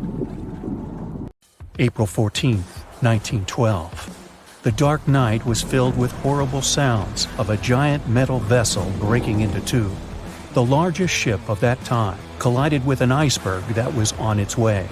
The Titanic, one of the biggest stories of the 20th century that people still talk about. The starboard side of the giant vessel brushed up against the iceberg. It was 11:40 p.m. when things started going wrong. This iceberg caused enough damage for at least 5 watertight compartments in the hull to start filling with water. The crew immediately began a brief investigation to see if they could do anything and fix things. They had no one to rely on, all alone in the darkness of the cold night, far away from the land. The North Atlantic Ocean, around 400 miles south of Newfoundland, Canada. They needed time to figure out how to bring people to safety. They had some time, true, but not enough. If you watched the movie, you know the ship didn't plunge immediately after the icy doom had happened. The whole process lasted a good 2 hours and 40 minutes. But the situation was hard. There were 2,200 people to take care of, including crew and passengers, and things happening on the ship were chaotic. The chief designer, Thomas Andrews, soon realized they wouldn't be able to stay afloat. By midnight, the entire crew had begun preparing the lifeboats for launch. They had 20 boats with space for only 1,178 people, which was just a bit more than 50% of the people on board. The order was to get women and children to safety first. Crewmen were there to row and guide the boats. The scene over the next 2 hours gradually started escalating. The crew members had a task to wake up passengers and warn them something bad was happening. They wanted to place them into a fleet of lifeboats as soon as possible. At 12:15 a.m., some crew members sent out a distress signal. A steamship called Frankfurt was among the first ones that received the message and responded, but they were about 170 nautical miles away. Some other ships also got the message and offered their assistance, but sadly, they were too far away as well. At 12:20 a.m., the Cunard liner Carpathia got a distress signal from the Titanic and changed its course right away. They were 58 miles away at the time, and it would take them more than 3 hours to get there. 20 minutes later, the crew was lowering the first lifeboat. It was carrying only 27 passengers, although it had room for 65. Many of the lifeboats that were launched first were well below capacity. Crew members were worried, thinking the Davids wouldn't be able to hold a fully loaded lifeboat. And in the beginning, many passengers were just too afraid to leave the ship. They still thought Titanic was unsinkable and couldn't imagine the scenario that was going to happen 1 to 2 hours later. The crew was firing the first of 8 distress rockets. Unsuccessful. No one was close enough to help. By 1:20 a.m., they lowered 10 lifeboats. Number 8 had only 28 people in it. One of the passengers on the number 10 was 9-week-old Melvina Dean. She would later become the last survivor who lived until 2009 and turned 97. It was 2 a.m. already. 3 of the collapsible boats were the only lifeboats that remained on the ship. The bow of the vessel had sunk low and had tipped far under the surface. People around it could now clearly see stern propellers above the water. Crew members were lowering collapsible lifeboat D from the roof of the officers' quarters with over 20 passengers in it. As the ship's bow went under, the water was washing collapsible A from the deck. Those 20 people were struggling because their boat was partly filled with water. As crew members were trying to release collapsible B, it fell.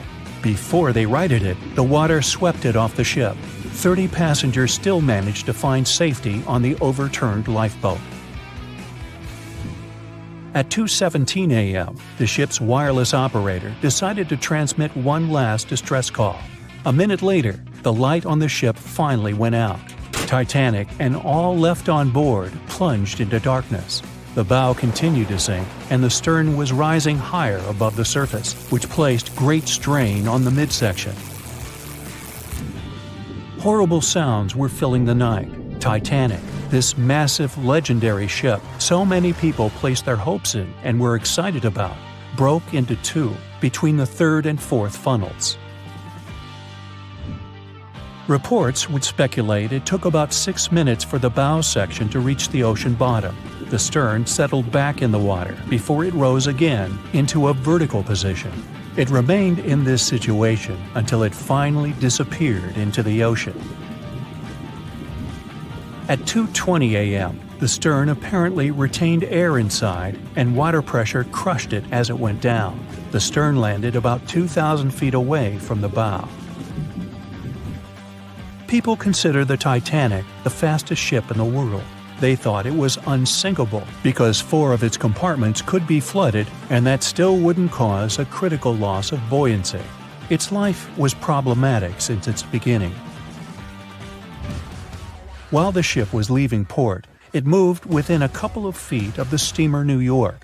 It managed to safely pass by, which was a huge relief for all those worried passengers massed on the ship's decks. Titanic sailed off on the 10th of April. Its first journey was across the highly competitive Atlantic route. On the launch day, the Titanic became the biggest movable object in the history of humankind. 882 feet long, 92 feet wide. Not that big if you compare it with today's ships. The biggest cruise ship in the world today is Royal Caribbean's Symphony of the Seas, which is roughly 5 times the size of Titanic. If you put that ship in a vertical position, it would be nearly as tall as the Empire State Building, which is 1,250 feet without antennas. But Titanic was a huge attraction back in its time. At one moment of their journey, they stopped in France, after which they made another stop in Ireland. Once the final passengers boarded, the massive ship set out at full speed for their final destination, New York City. 4 days after the beginning of its journey, Titanic failed to divert its course from a huge iceberg, the story we all know about. Only 700 people survived, and most of them were women and children. The night was extremely cold, 1 hour and 20 minutes after Titanic had gone down to the bottom of the ocean. Survivors weren't even sure someone was coming to save them. Finally, they saw the light. It was Carpathia coming towards them. They came for the people in the lifeboats. The crew brought them aboard and pulled a handful of other passengers out of the water. Many ships tried to contact Titanic a few hours after it sank. Their messages were never returned.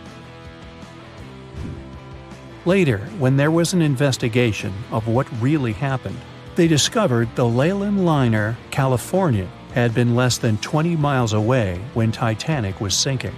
But the crew didn't hear the distress signals coming from Titanic because their radio operator was off duty. Countries from both sides of the Atlantic were shocked and horrified when they heard details of what happened to Titanic. They decided to make changes to ship operations, rules that would help avoid such events in the future. They held the first International Convention for Safety of Life at Sea, where they adopted rules for every ship to have lifeboat space for each passenger on board. Also, lifeboat drills became mandatory. They also decided to establish an international ice patrol. Its main role was to monitor icebergs in the North Atlantic shipping lanes. Ships also needed to maintain a 24-hour radio watch. Titanic wasn't built alone. Because of the size of this magnificent ship and all the new equipment it required, it would have been too expensive as a one-off. So the team built the Titanic alongside 2 sister ships, and both of them had eventful lifetimes. RMS Olympic came first. It was launched in 1910, and for a whole year was the biggest liner in the world. The Britannic was another sister ship that sailed for a while before it too ended down on the ocean bottom. But only Titanic became a legend and one of the most fascinating stories of modern history.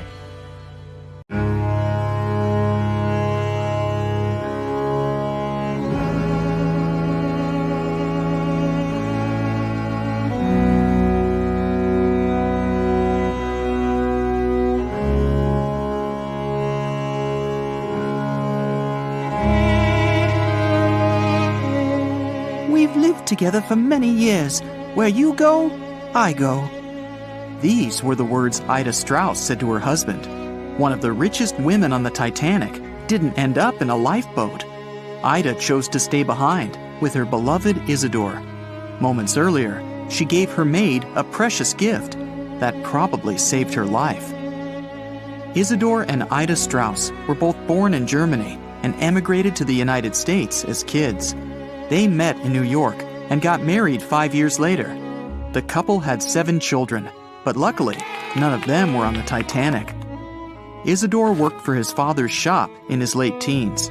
Then, he started a china and porcelain business with his brother that grew into the glassware department at Macy's. Eventually, the brothers took over the entire department store and became multi-millionaires. Isidore and Ida were well known in New York for their wealth, charity, and their incredible love and devotion to each other. Whenever Isidore went on a business trip around the States or to Europe, his wife would go with him. When she couldn't, they'd write long letters to each other every day. The couple visited their native Germany every now and again, too. In 1912, they escaped the bone-chilling New York winter and headed for Europe. By that time, they'd already been married for 40 years. They mostly spent time in sunny southern France and also stopped by Isidore's hometown. In early April, it was time for them to sail back home to New York. They normally traveled on one of those huge German liners they had back then. This time, though, everyone was talking about the new luxury liner, the RMS Titanic. They couldn't resist it and immediately bought up some sweet first-class tickets. On April 10th, they boarded the newest ship of the White Star Line. This was going to be great. Ida and Isidore scored one of the 39 private suites at the top of the ship. The tickets cost around $100,000 in today's money. Some of the richest people in the world were staying next to them. The Strausses spent their evenings dining in front of a live orchestra in a hall filled with fancy furniture and expensive wooden paneling. They played chess and backgammon, visited the gym, the swimming pool, even checked out the on-deck squash courts. The luxury didn't last long, though. On the night of April 14th, the ship had its run-in with the most famous iceberg in history. It felt like a slight tremor, a little rumble, that's it. Nobody realized they were in any kind of danger. Passengers even started throwing snowballs made from the chunks of ice that had fallen on the deck. The ship officers told everyone they'd be fine. Moments later, Captain Edward Smith announced it was time to put those life jackets on and get into the lifeboats. All 20 of them were stored on the upper deck. They could have had more, but the ship's designers thought it would make the deck look too messy. There was actually a lifeboat drill scheduled for that day, but instead, they had the real thing. Pretty much only first-class passengers were going to be getting on those lifeboats. The Strausses left their private suite and waited for instructions from the crew. A lot of them were still confident. They told the passengers not to lose their passes. They'd need them when everyone got back on board. That was never going to happen. The ship was going under. The crew announced that women and children would board first. The Strausses were standing next to Lifeboat 8. Mr. Strauss, who was 67 at the time, was offered a seat with his wife because of his age. He refused it, saying he was not too old to sacrifice himself for a woman. He wanted to wait and make sure no women and children were left behind. Ellen Bird, Ida's new maid, hesitated before getting on the lifeboat, but Ida told her to go. There was still room for Ida, and the other first-class women were yelling to her to join them. It took about 10 minutes to load each boat. That's how long Ida had to choose her destiny. She took off her beautiful mink coat and handed it to her shivering maid. Ida said she wouldn't be needing it anymore. But the lifeboat wouldn't leave without her. Sailors tried to grab her and force her on the boat. Meanwhile, the Titanic's orchestra was still playing some pretty upbeat music in the background. Crazy. Ida dodged the sailors' hands and stayed on deck. Isidore was begging for her to go. She refused to leave him, no matter what. All the survivors in Lifeboat 8 remembered her final words about true love in the face of tragedy. We've lived together for many years. Where you go, I go. It took a whole hour for the first lifeboat to splash down into the icy water. The last memory of the Titanic for many passengers was Isidore and Ida standing arm in arm on deck. More than 200 first-class passengers survived. Some of them said the Strausses sat down peacefully in 2 deck chairs, holding hands, just waiting. The 25 passengers on Lifeboat 8 spent the rest of the night rowing to safety. They were chasing what they thought were the lights of a ship. It turned out the rescue boat showed up from the opposite direction. They were lucky to be found at all. Many of the passengers, including Ellen Bird, shared the story of Ida and Isidore with reporters, saying it was their most important memory from that horrible night. A month later, around 30,000 people went to their memorial service. Even the mayor of New York showed up. No one seemed surprised the couple gave up their lives for others. Ellen Bird tried to give the famous mink coat back to the Strauss family, but they asked her to keep it in memory of Ida. The only thing that was with the Strausses that night that still exists is a gold and onyx locket. Isidore had it on his pocket watch. The locket had 2 photos in it, one of their oldest son and one of their oldest daughter. The locket was sealed so tight, the photos never got wet. Some of the jewelry from the Titanic stayed intact, even after 70 years. The 1985 expedition found necklaces, rings, brooches, cufflinks, all that kind of stuff. One rusty pocket watch they found had stopped at 1:45 a.m. That was about the time the ship went under. A book collector on the Titanic made sure his mother and her maid got into a lifeboat. He wasn't so lucky. In his luggage was a rare 400-year-old book. This collector was going back to New York after a successful book hunting trip. That little book's lying on the ocean floor somewhere, along with the 7 million pieces of mail the Titanic was transporting. One letter was written by a first-class passenger to his mother the day before the Titanic went down. It was the only letter written on board that survived the icy Atlantic. It was found folded up in a notebook inside a pocket. Another first-class passenger was a German-born chemist. He was traveling to New York to start his own perfume shop. All that was left of him was a bag full of perfume samples. As the Titanic was sinking, violinist Wallace Hartley and his orchestra kept playing to the very end. When Hartley realized he wasn't going to make it, he decided to save the most precious thing he had, his violin. He put it in a leather bag so it would float. 10 days later, they found the violin, damaged by water. His fiancée kept it, and years later, it was sold at auction for $1.7 million. It's still one of the most important Titanic artifacts.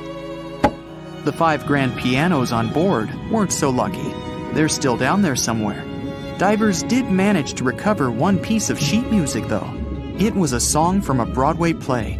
It was still readable, even after more than 70 years underwater.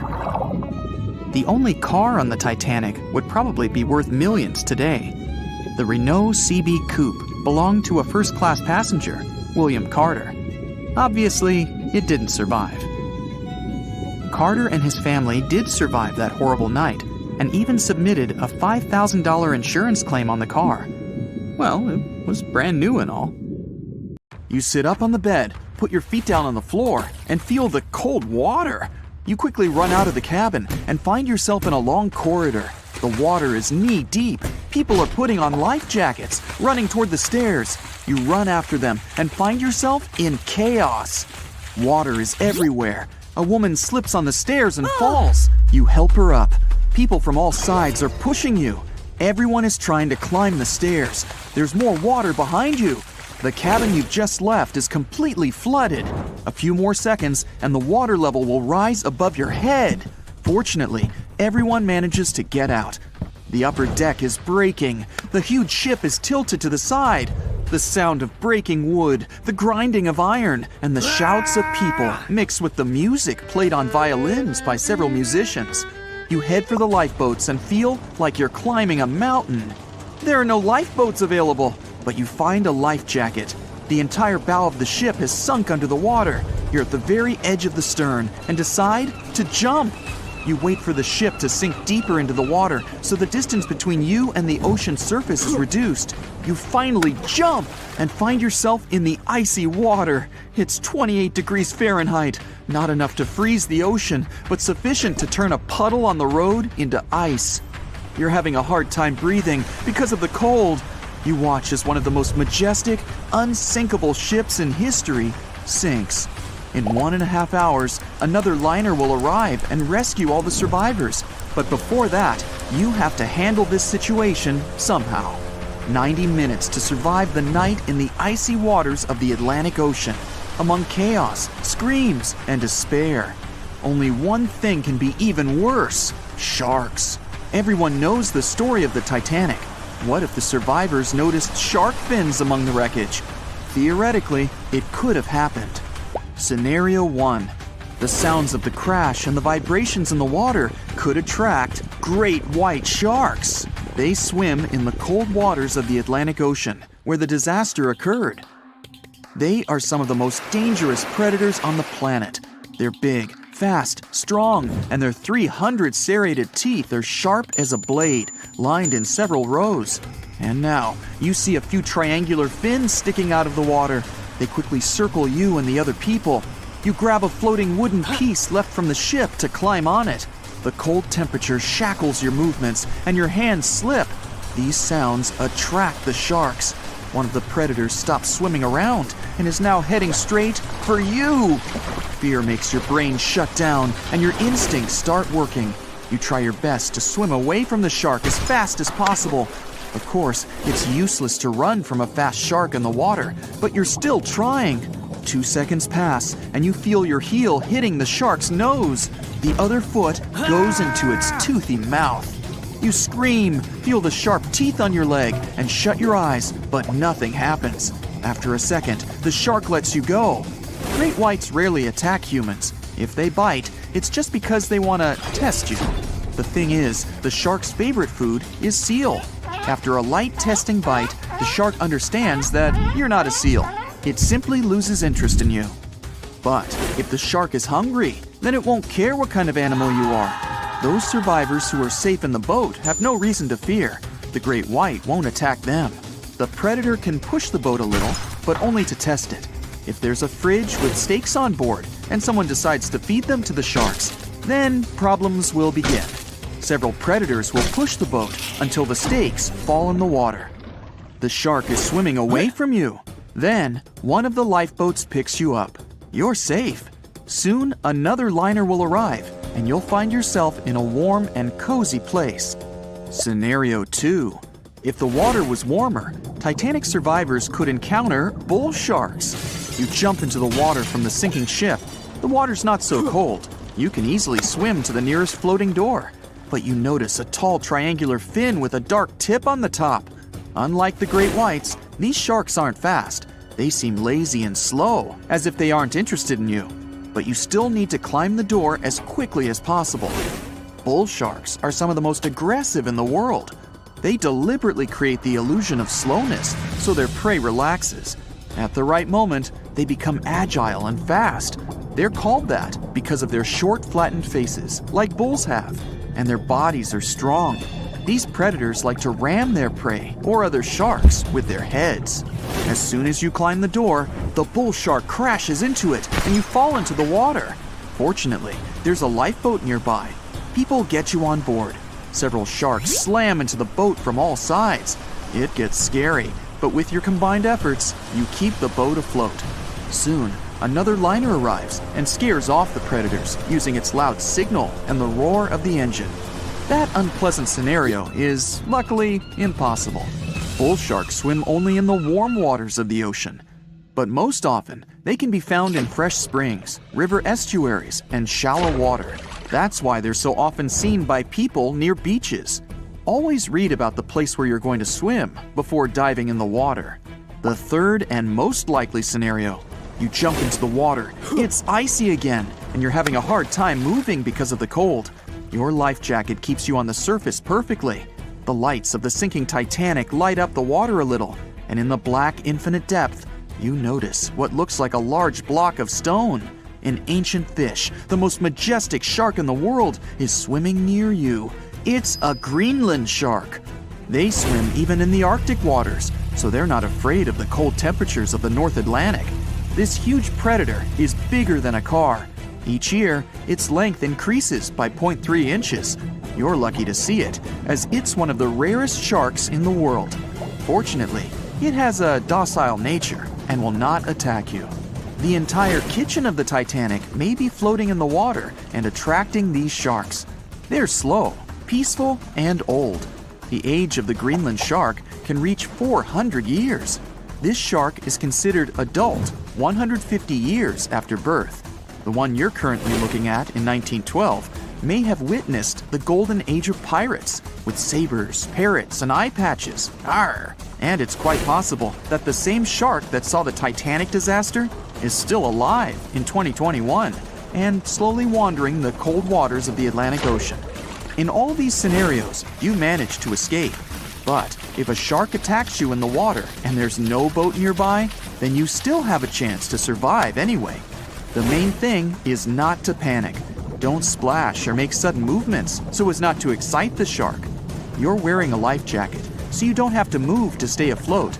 Do not swim away from the shark, otherwise it'll think that you're its prey. The shark will be swimming around you, so don't lose sight of it. You can slowly swim away to a boat or wooden boards, anything that you can climb. If you're near the shore, then slowly swim towards it until you reach shallow water. After that, you need to quickly run away. But be careful, the shark can even get you out there, so keep your eyes on it at all times.